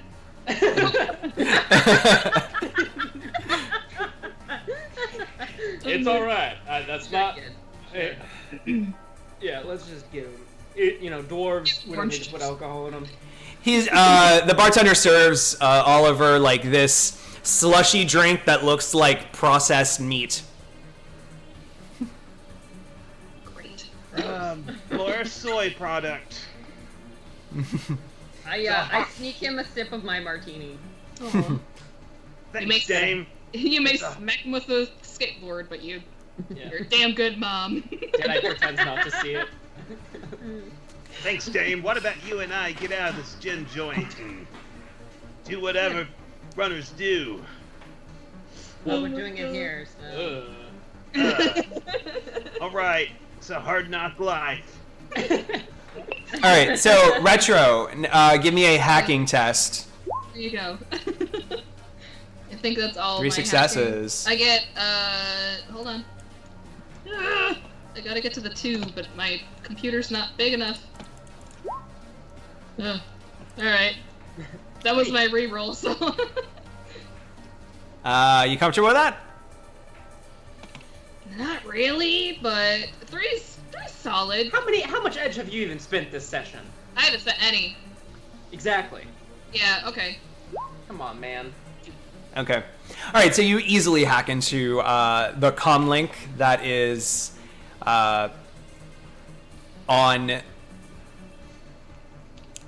that is implanted in Roasty the Clown.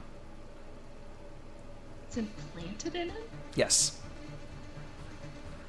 Could I make it somehow replay over and over extra loud to kind of drive him insane slowly?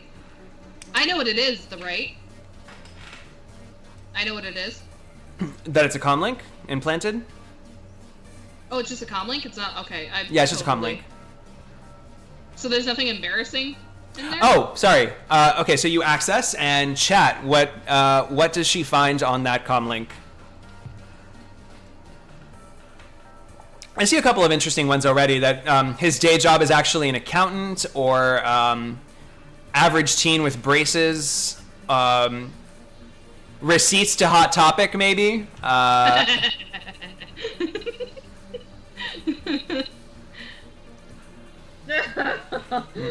X-Rob. Found some awkward pictures of him having ways with Miss Piggy doll. Ooh. Yeah, You know- a weird sex tape might actually be good for these, like not embarrassing. I'm gonna say you find it anyway, though. That's a great plot point. Thanks, Extravnos. Porn, that would be perfect for a clown. Yeah, this is a fiery clown sexing a Miss Piggy doll. Video entry. And I imagine that Retro dressed as Kermit may take this very personally. Yeah, she's gonna sub vocal to everybody and be like, guys, you don't even want to see what I just found.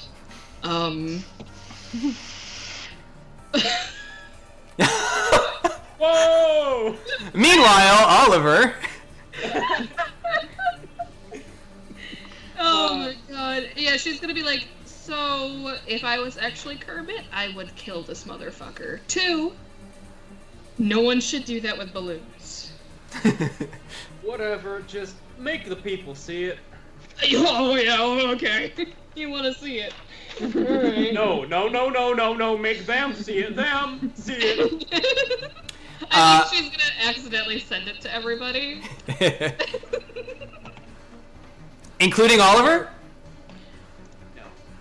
No. I'm gonna spare him. What? But it was an I want accident. to see the video. It was an accident. Why don't you go ahead and roll your edge? Yeah. My edge? Oh boy. Glitch? Okay. Oh, edge. Sorry. Edge plus edge, sorry. Yeah. Is it the current edge I have, or is it all in total? All in total. 0. Yeah, you- Spinning a plot point. Use a glitch die.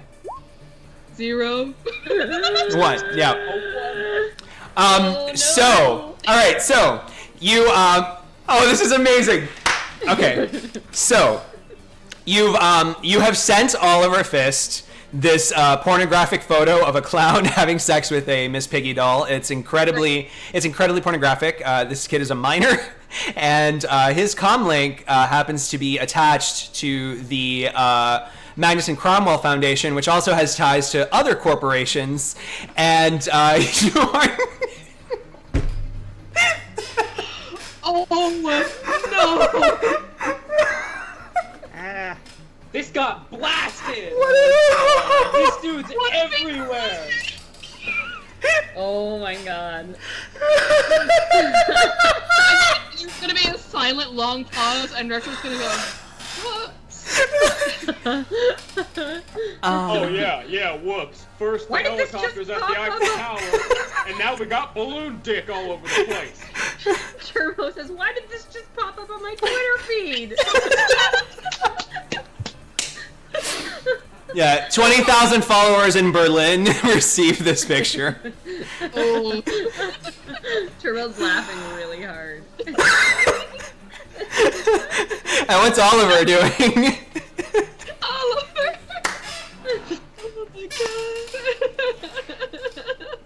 Oliver! Oh my god. Oliver, close it. No, not your mouth, the application. Oliver, I'm trying. I keep play. Can you give me an electronics test, Oliver? That's logic if you don't have it. Just logic. Do you default in anarchy or no? Yes, but it's not a -1 or anything. So you just roll your regular logic. 0 successes. 0 successes. Yeah, no, you can't close it. You don't know how to get it off. It's just it's there. It's multiplying. Does RT shut it off? I keep hitting RT.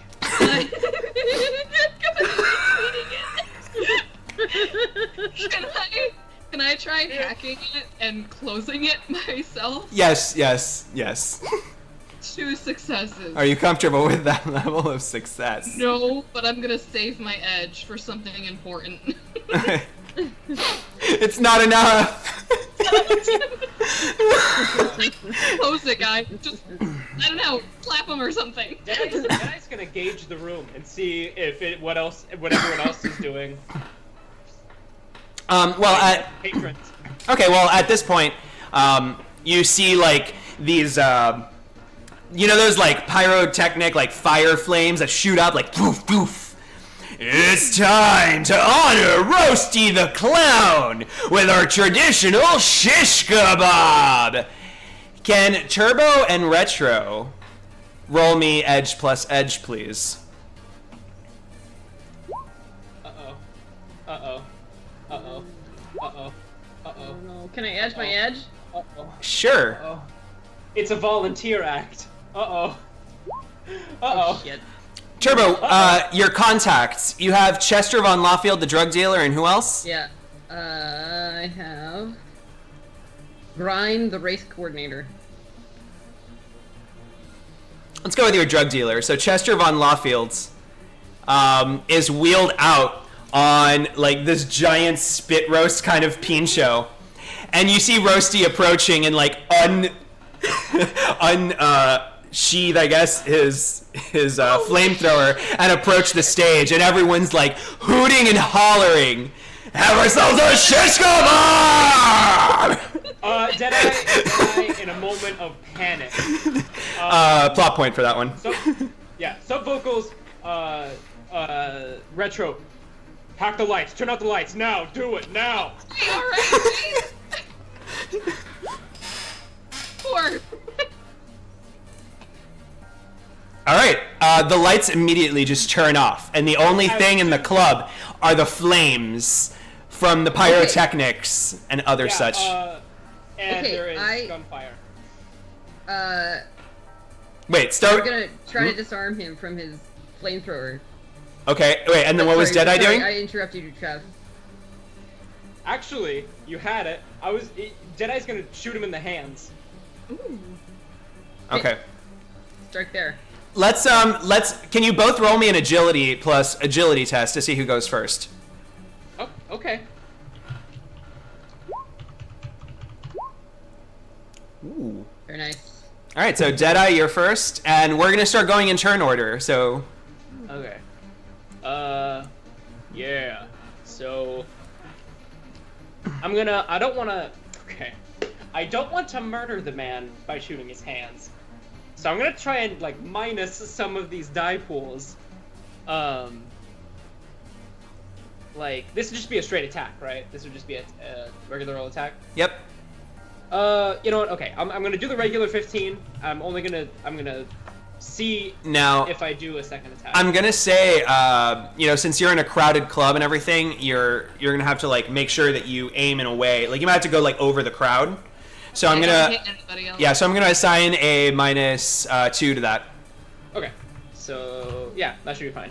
5 successes. Nice. Shoot him in the hands. All right, you hit him in the hands. Is he? You see him. Enough time to see him drop. You can describe. You can describe what that ends up looking like. Yeah, it's your narration. So, Deadeye. Like, as soon as the lights, he sees the lights starting to dim, and he pulls out both guns and shoots with just 2 bullets, and then puts them back in his holsters real quick. And both bullets, one of them hits him in the hand, and the other one goes ding off of his flamethrower, and hits the light above him. Whoa! Nice shooting, Tex. All right, so flamethrower is out of his hands, and you see him just do one of these,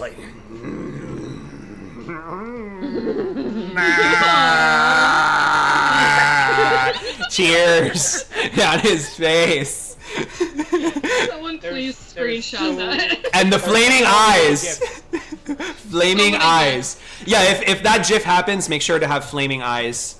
Yeah. Turbo, you're next. Oh, wait, no. Wait, Jedi, you also have a second attack if you want to use it. We don't want to kill him, right? No. Ooh, we just want to humiliate him. Right. That's my dad. That's your dad? That's Oh, my the clown dad or who just Jedi? shot the clown. Aww. Oh shit. Aww. Shut up, kid. Turbo? Okay, so Turbo is going to. Just a second. +1 attack, +2. Okay. So I'm going to sprint to the stage. And I'm gonna pull out my skateboard, Rocket Rats, and I'm going to make sure that the flamethrower lands on the skateboard, and I'm gonna just slide it like backstage, like away from everything, so it's hard to see, and except like it'd be hard to see in the dark where it's going. Okay. Now I get an extra move, I believe. Yes. With my leg. Yes. So you'd definitely be able to make it. And right. sling the skateboard. So go ahead and give me a I don't know what to call this. Agility plus something. Agility plus agility? Agility plus agility? What Yeah. are you trying to do? Oh, slide the... Or agility plus strength? Yeah, I was gonna say agility plus strength or You're like logic. throwing it, but you're also trying to be agile enough to make it go where you want it to. Well, that's what I was thinking. If you're being agile, you also have to think of like how is it gonna Logic, land aware. and everything. Yeah. Yeah. So you might have to use logic for like. Yeah. I could see logic. I could see it be logic. It would be like like you're Trajectory. there's physics trying to get involved. that- So yeah. Yeah, exactly. Let's do agility plus logic. all right. So Hey. I can re-roll a few. Go for it. What do I get? 3. All right, 5. All right. Yeah. Perfect. You do it. You can describe it. So Turbo basically parkours through the crowd and kind of jumps off of a couple people that appear to be sturdier than others. She doesn't have vision modifier, so she can see everybody pretty clearly.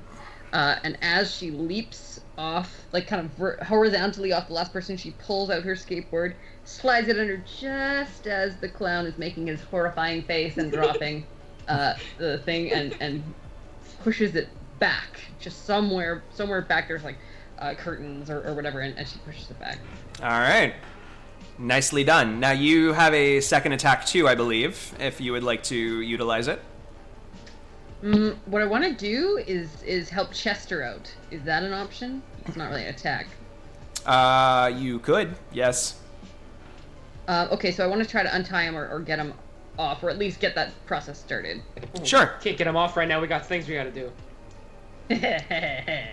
Yeah, and as you like run on the stage, Chester right now he's currently blindfolded and with like an apple in his mouth, so he has no idea what's happening. Okay. I want to make sure his limbs are free, so I want to get him mobile. I'm not too worried about him seeing things or making sounds quite yet. Okay. All right. So that would be. We'll say you'll have it. Okay. Not just yet. All right. Working on it. Okay. All right. Oliver Fist. Sick 'em, Warbuck! Oliver yells that, and I think he would like to throw his yo-yo at the clown, or it's dark, so at the fire, where he believes the clown is. So you're targeting the like the pyrotechnic fire thingy? I think he's targeting the clown. Targeting the clown. Yes. Okay. Sure, go for it. Nice. All right. Give me a projectile weapons plus agility. Yes. 2 hits. Okay. And since it's dark, it's gonna be a little more difficult.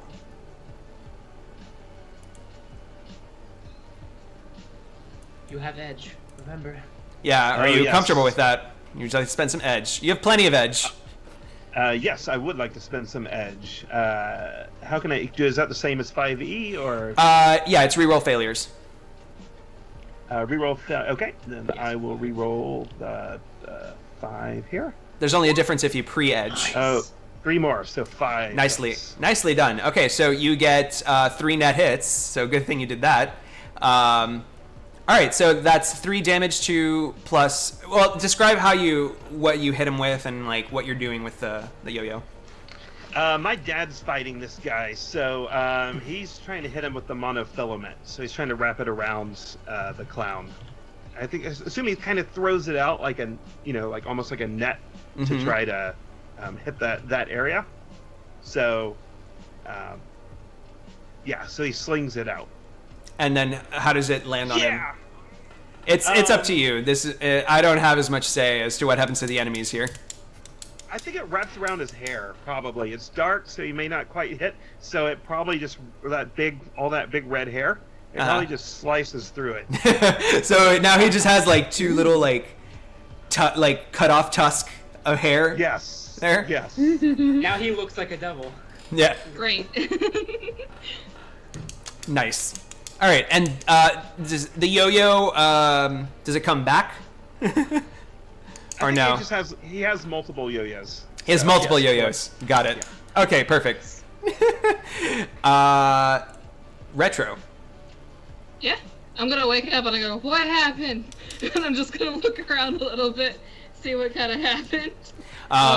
Commander Shepard with his like burning cinder face is like the only glowing thing that you see right now, plus like the flame from the stage that just glows on him and just makes him even look more red, and says, "It was dinner time." Oh, she's gonna kind of like stand up and be like, "Okay, renegade. All right." And it's just, she's gonna kind of go, Commander,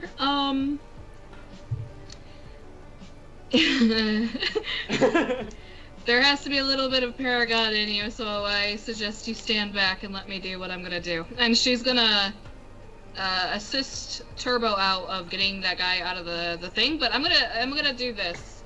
I'm gonna pull up my Mono Whip, and I am going to whip off the things that are holding him.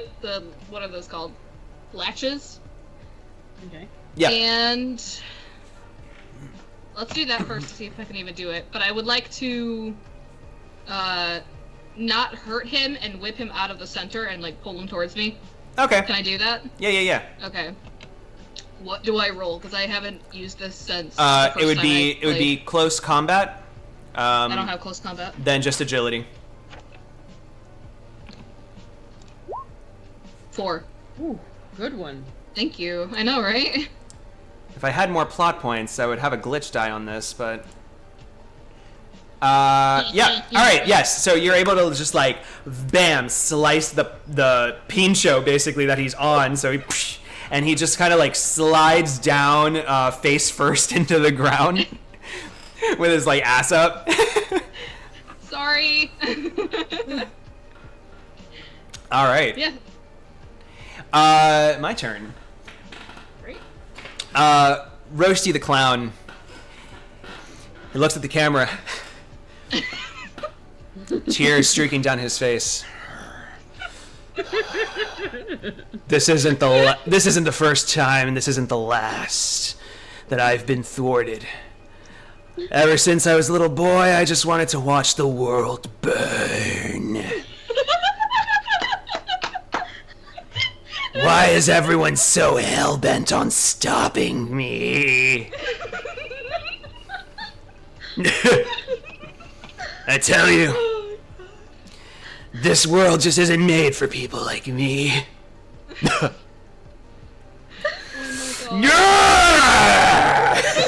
And he's going to pick up the pyrotechnic firework thingy, and he's gonna like just kind of rip it out of the ground and aim it towards Yeah, towards Turbo and Chester.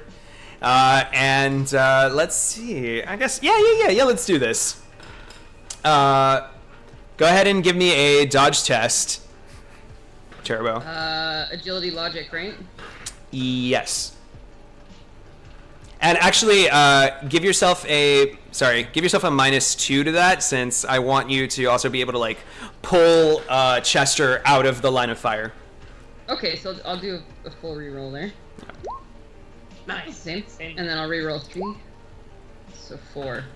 All right. So describe the dodge as flames just like this firework just shoots out and lands in the stage and like and just fire, and you hear all this cheering from the crowd. And booing. All Cheering right, and gonna, booing simultaneously. This is I'm kind of like right next to Chester when he slides off his little thing, and so I'm going to lift him up and do kind of a somersault with both of us towards the back of the stage where I rolled my skateboard. All right. Nicely Parkour, done. Commander Shepard is going to run after Retro and grab her by the arm, and he's just going to try and punch you. So go ahead and give me a dodge test.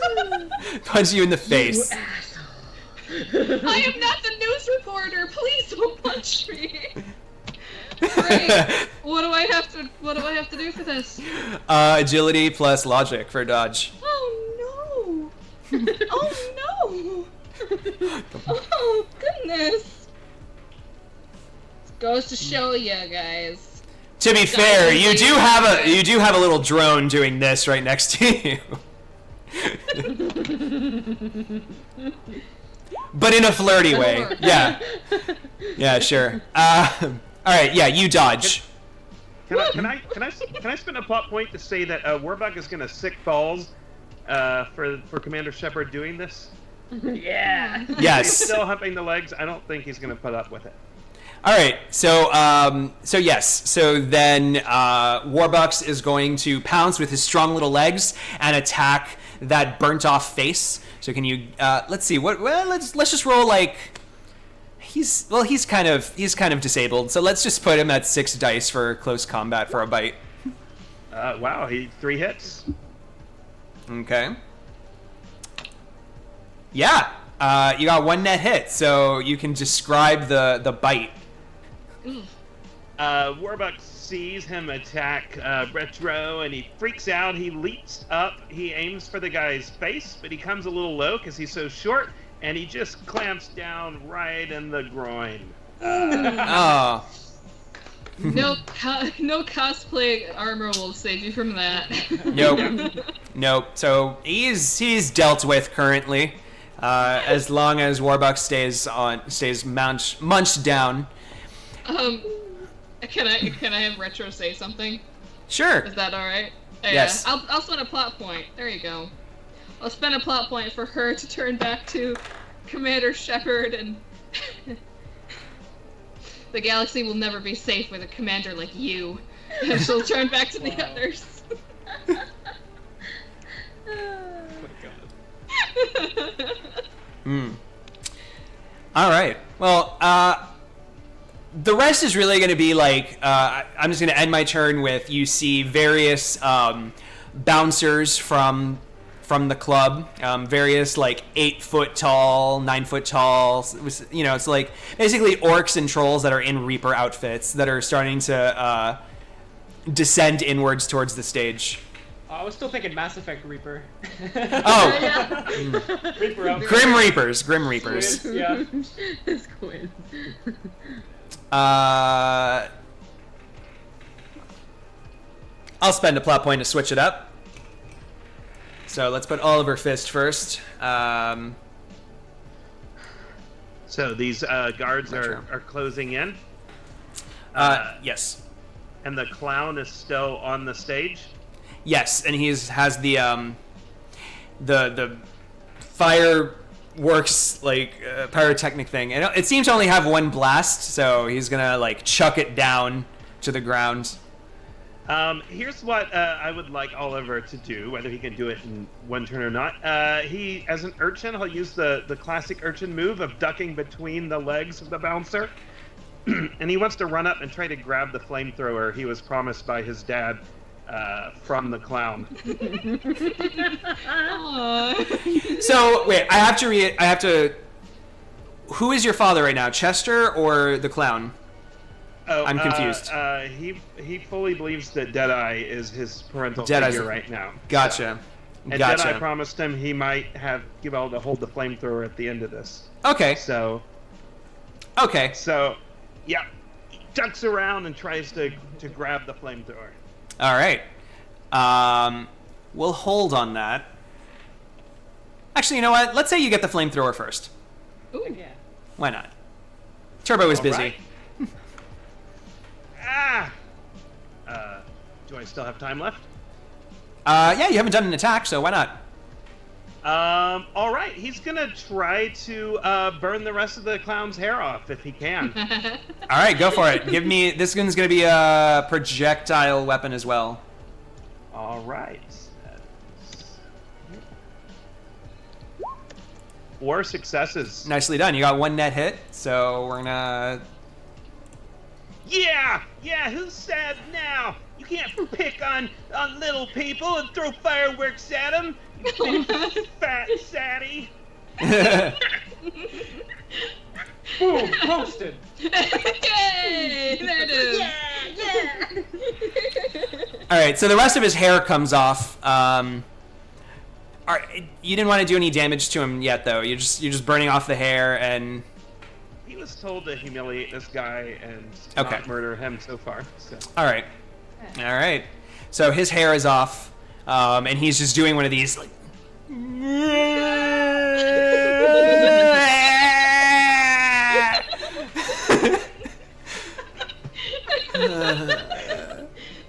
didn't know I could make those faces, could you? Retro. Oh, me! Like Yep. Big Carrot Oh, over shit. here. Oh, man. Okay. With my mono whip. I'll be nice. I'll leave Commander Shepard alone for now. I want to move closer to Roasty, and I don't want to hurt him, but I want to be able to. How do I put this? I want to be able to whip around his waist and pull down his pants. With a mono whip, the thing about that is, again, imagine like this will slice right through him. You can with the tip of the whip very carefully slice just the tip. Oh, right down the pant leg or something. Yeah, you can slice it in such a way for it to come off. There we go. But if I'll do you that way. overshoot, you hurt him, and if you undershoot, you don't do anything. So Okay. This is just agility, right? agility -2. It's for this maneuver. What's my agility? Yikes. Okay. 3. Wow. Yeah, you land. So the pants. So go ahead and describe how you deep. So she'll kind of walk up and give Commander Shepard a little kick and grumble to herself, and I knew I liked Garrus more for a reason, and she's gonna use her whip and she's gonna slice up and a down, and then she's gonna kind of like do a little twirl, and as she like puts away her whip, the pants just drop. And then she'll fix her hair.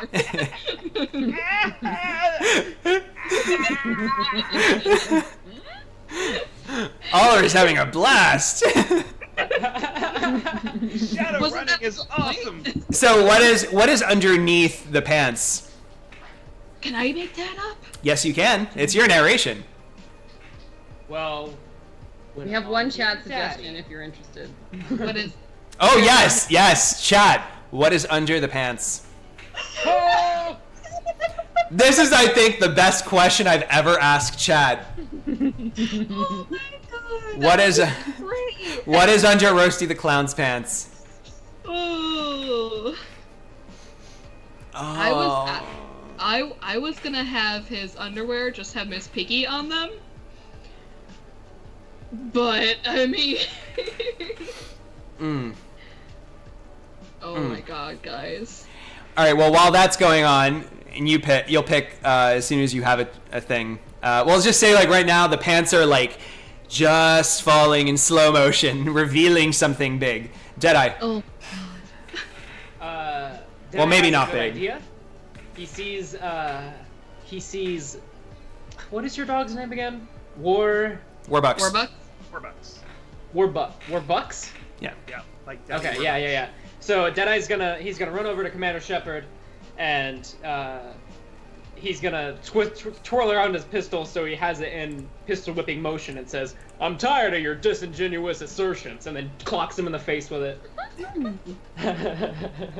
All right, go ahead and give me close combat. Wait, I'm sorry, I blacked out. Who are you doing this to? I'm doing that to Commander Shepard because I have a good idea. All right.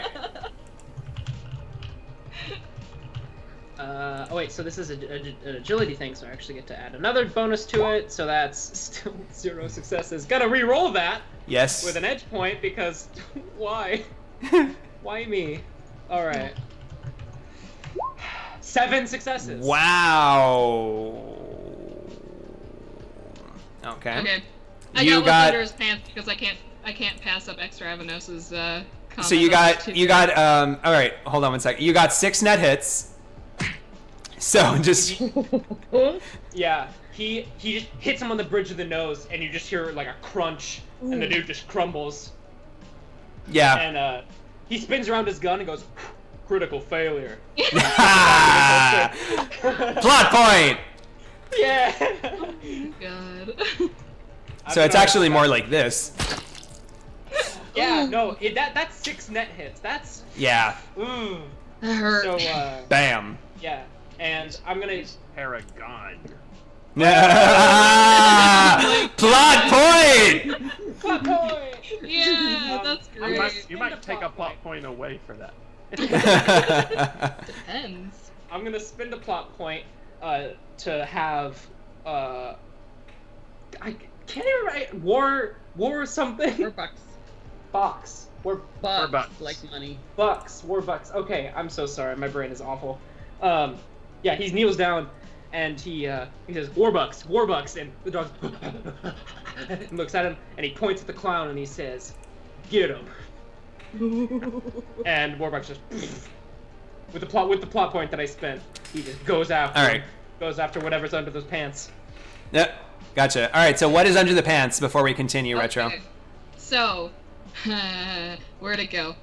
It was right here, a garter belt with pink bows and pink strap with Miss Piggy panties, and I'm gonna change the panties to a thong because my friend is watching this, and she texted me that, and I was like, oh, chat so everybody can see it. Yeah. And, yeah. So I'm gonna do that. So. Nice. Yep. Thank you, Extravnos. All right. Thanks, Extra Avanos. Thank you, Morgan. You guys are great. So in the fiery flames, the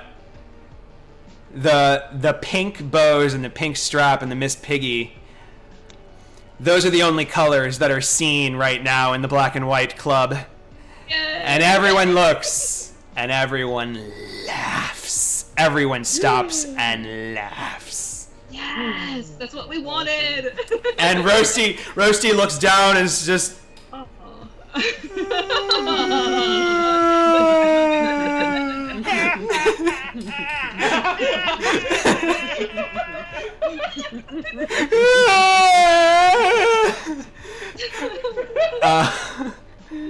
That's amazing. Oh, Turbo, your turn. Then everyone checks their Twitter. All right, so we've taken care of Commander Shepard. Our target is sufficiently humiliated. Where is Oliver Fist right now? He is currently holding a flamethrower. I'm He's right by the beside me. clown, holding the flamethrower, burning his hair. Yeah. You're okay. You're not far from me. So,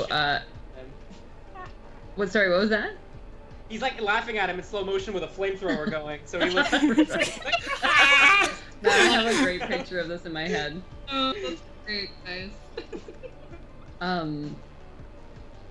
Okay, well, I'm gonna spend a plot point Okay. to create a back door right next to myself and Chester. Nice. And I'm gonna yell out to Oliver Fist. I'll be like, "Get over here, kid! Bring the flamethrower!" And I'm gonna get them out of there. All right. So, yeah, I'm gonna open the door, and I'm gonna undo all of Chester's stuff, and I'm just gonna push him out, and then turn back for the kid. All right. My turn. Should I? Should you? Do you really Yeah, want to do sully it. this beautiful run? I did say the Reapers were on their way, the Grim Reapers. So, I was gonna say with Peter Shepherd and the Reapers, Yeah. you gotta. yeah. So one Grim Reaper. I'm gonna use my plot point to just like solidify this. One Grim Reaper is gonna stand in the way of Turbo and Oliver Fist in the back door. With his scythe. Shit's going down. And Deadeye and Retro are sort of together now, right? Yeah. Yeah, probably. Yeah, so we'll say, two of them are approaching you. Oh. Shit, dude. And then, one of them was going to be protecting, Roasty, but he's doubled over in laughter.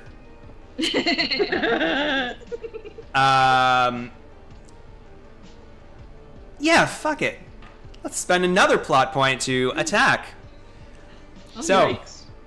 all right. So everybody, roll me a dodge test. That's agility plus logic.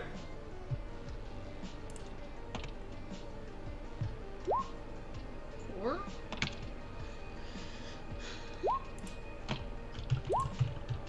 Two. Ooh, Turbo. Yeah, that sucks. Total of 3. I'm going to edge that, so that's fine. 8. Hold up. How many Ooh. successes you have in fingers? All right. So well, Turbo dodges just fine. So Retro, how many? 2, 3, Four. 4, Mm-hmm. and then Oliver Fist, how many? Two. 2. As the scythe slides down, Turbo, expertly dodges it in a way that dazzles Oliver Fist, and he doesn't get away in time as this slice just hits you, and we're gonna say claws itself right here into like your clavicle area. He's gonna pull towards. So we're gonna call. Let's look at the damage for blades. Looks like strength. My katana started at 6. We're gonna call that 6 damage. Yeah. 6 damage. All right. He has 1 damage reduction. And remind me how armor absorbs damage. It's basically just an extra. It's an extra track. So you start removing from armor first, and that way. Oh, okay. That way, before it gets into your physical and stun tracks, that's when you start taking negatives. Every 3 you take a -1. But that's later. Not my armor, my dad. That's the only thing he left me. Aww. Yeah, he tears this Poor he kid. tears this hole in the armor, and just like all of this, like nano-grown cotton fibers, just like kind of balloon out. You're gonna pay for that. All right, Oliver Fist, you're first. He was just attacked by a Reaper. On the other side of the Reaper stands Scrim, I believe, calling to him. He's mad about the armor. He's gonna lower the flamethrower right into that Reaper's face and let loose. Yeah. Excellent. That's Boom, my roasted. dad's armor, you jerk. Is that still a projectile? Yes. I guess it is. Yeah. So, Deadeye sees this. 0 successes. I'm Oh, gonna use no. a miss at an edge to reroll. Yeah. 4 Ooh, successes. that was good. All right. So you can describe the kill. Ooh, nice. He starts. yeah. This is like a giant troll or orc dressed in disguise. He starts at the top and he just lowers the flame down and just keeps it on his head. And very impressively to the Halloweeners, the head of the Reaper lights up like a giant jack-o'-lantern, and then the body just falls down to the ground with a bit of smoke coming up from the head. Yeah, my first murder, Dad.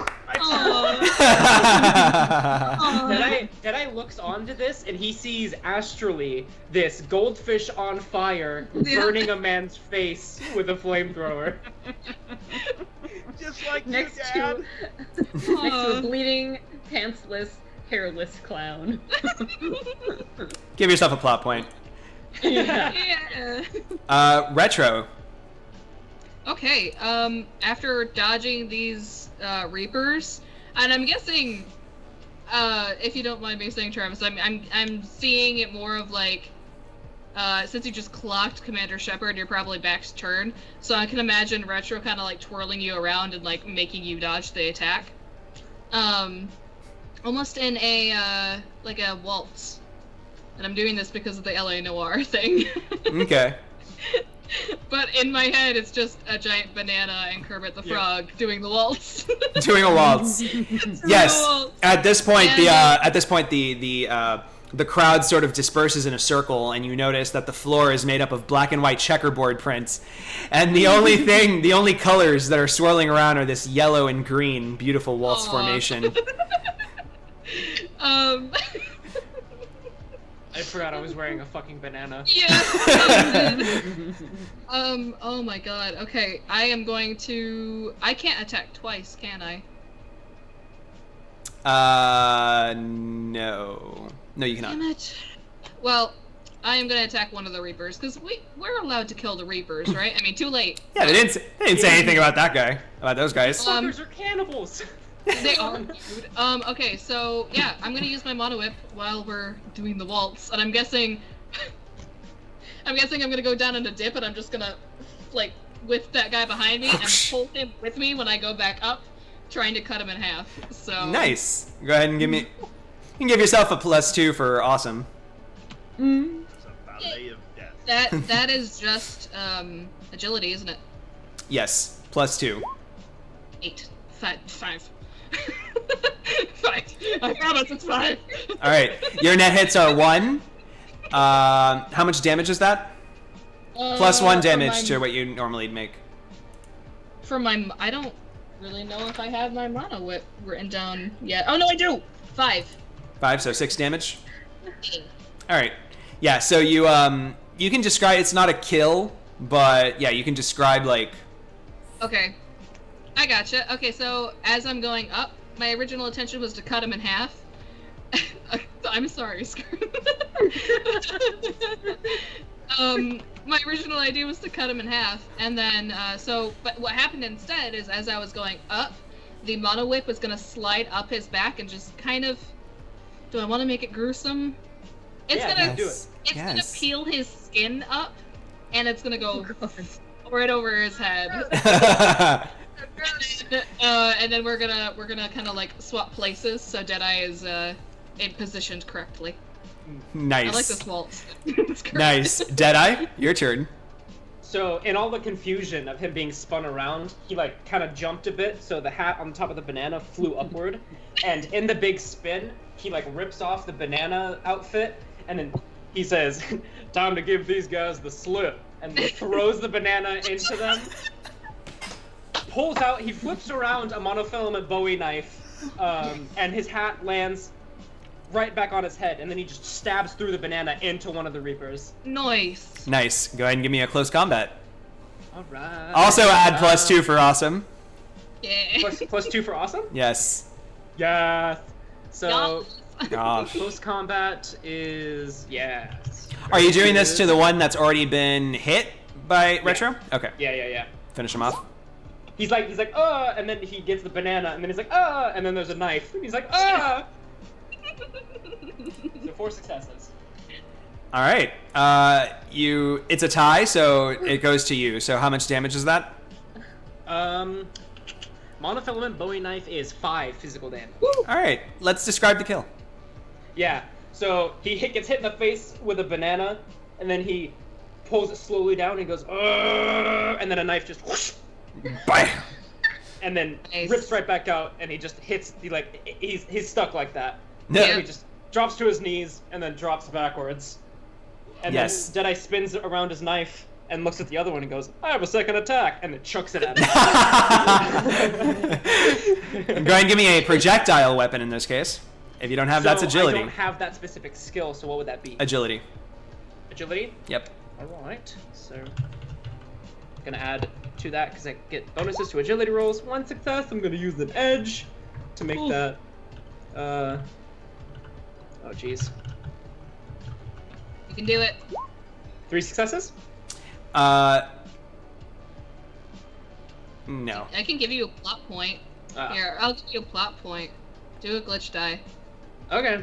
I literally have like 4 of these just sitting around. So 4. Nothing happens. So nothing. Yeah, no. It just whizzes right past his face. It sticks into the wall behind him. Yeah. yeah.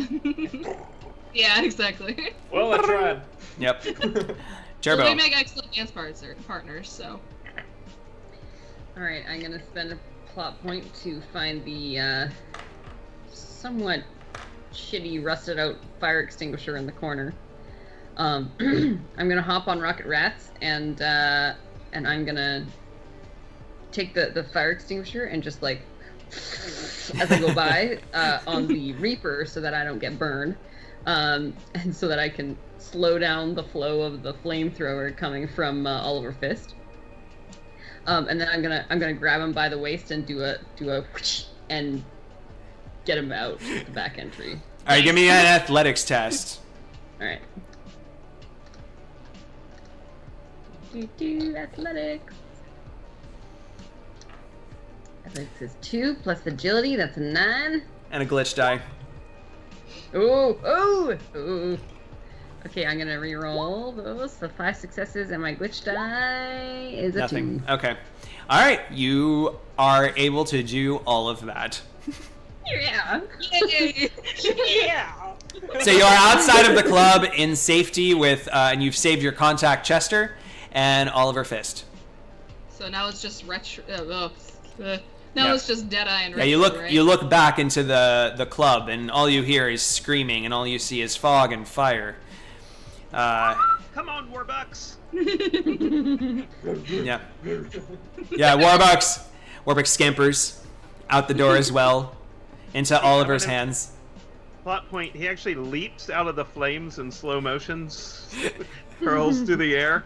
Because he's so ugly, it's completely ungraceful. Yep. Excellent. All right. Okay, next. Me. I'm gonna say, like, in the panic of all of this and all the screaming and laughing and etc. I'll basically allow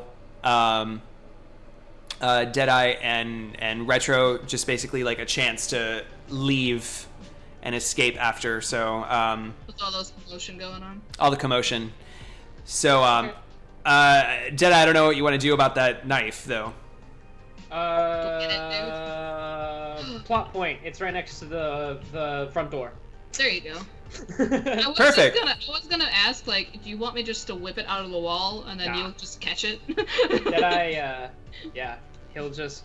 Well, which one? So, is Deadeye going first when he's escaping, or? Deadeye, you're first. It's your knife. Yeah. Okay. Yeah. He'll tip his hat and he says, "It's time for this banana to split." Thank you, Demoon Rules, for that. Oh man. French. And he, Retro's gonna look up at him and he she runs goes, out. You did not just say that. He runs out the door, and the door starts like closing after him, and just like an Indiana Jones thing, he reaches back in, pulls the knife out of the wall, and then the door closes. Nice. Great. And Retro, how do you escape? I am going to I guess I'm gonna blend in with everybody screaming and just kind of look around. After like Deadeye just leaves her there and closes the door, she's gonna go, ah, and just like start running around until she finds an exit, and then she'll just go, okay, and just like walk out and leave and catch up with everybody else. Excellent. And well, with that, I'm going to say that ends that run. You're back on the grizzled streets of the Barrens. The populace is running out, screaming, hooting, hollering, and in all the chaos and confusion and rain and fire, you're able to reconvene at a safe spot in the Barrens somewhere. Where would you like to reconvene? Let's see, it's LA Noir style. We should probably meet somewhere LA Noir-ish. In an alley. In an alley.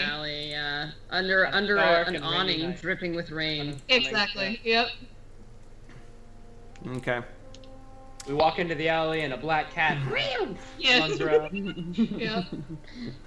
Rain drums on metal garbage cans next to us.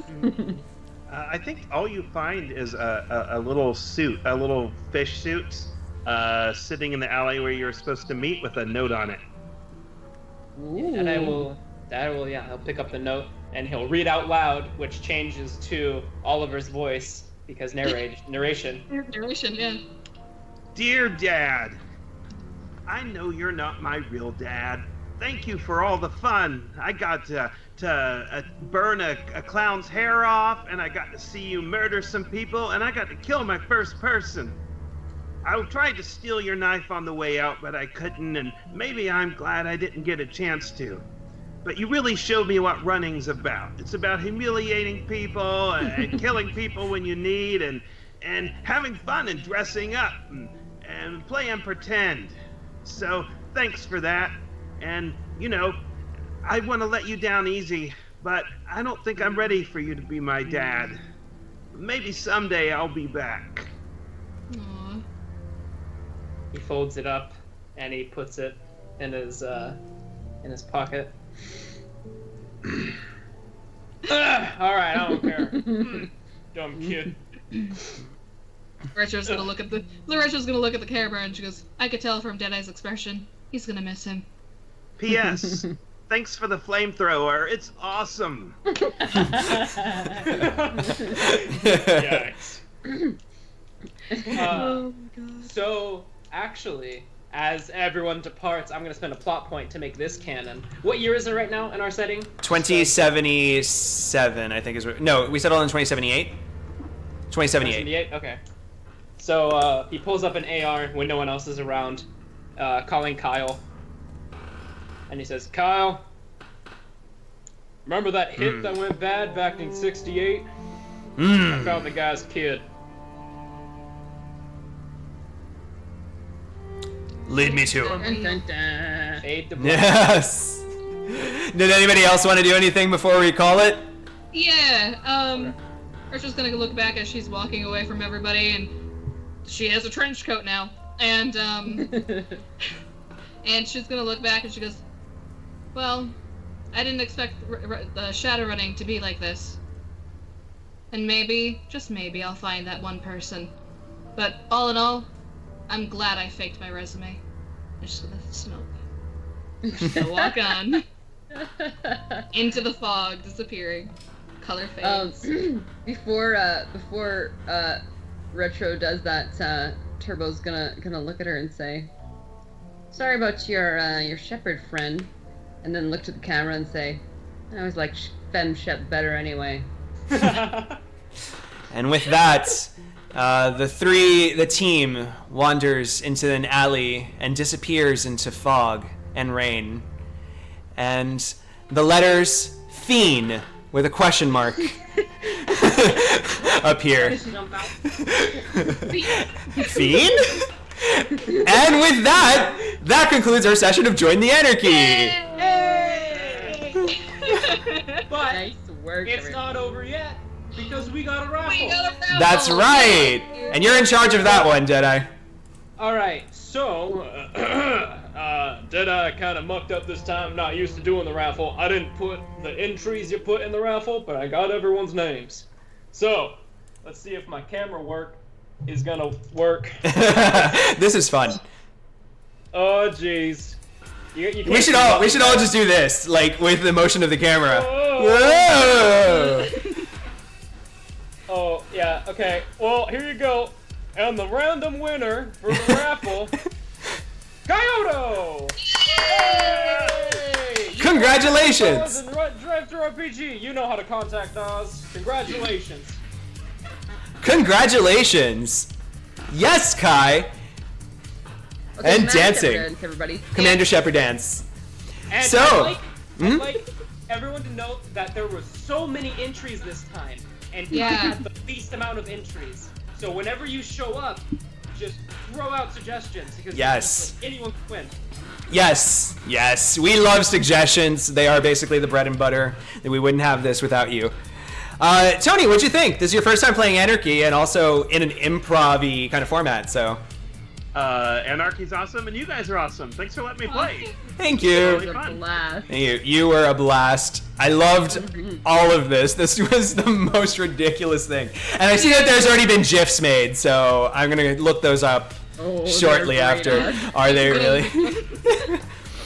I also gave KB Tibbs another raffle entry just because those gifts were so good. That is so good. I have a folder for all of these now. I will.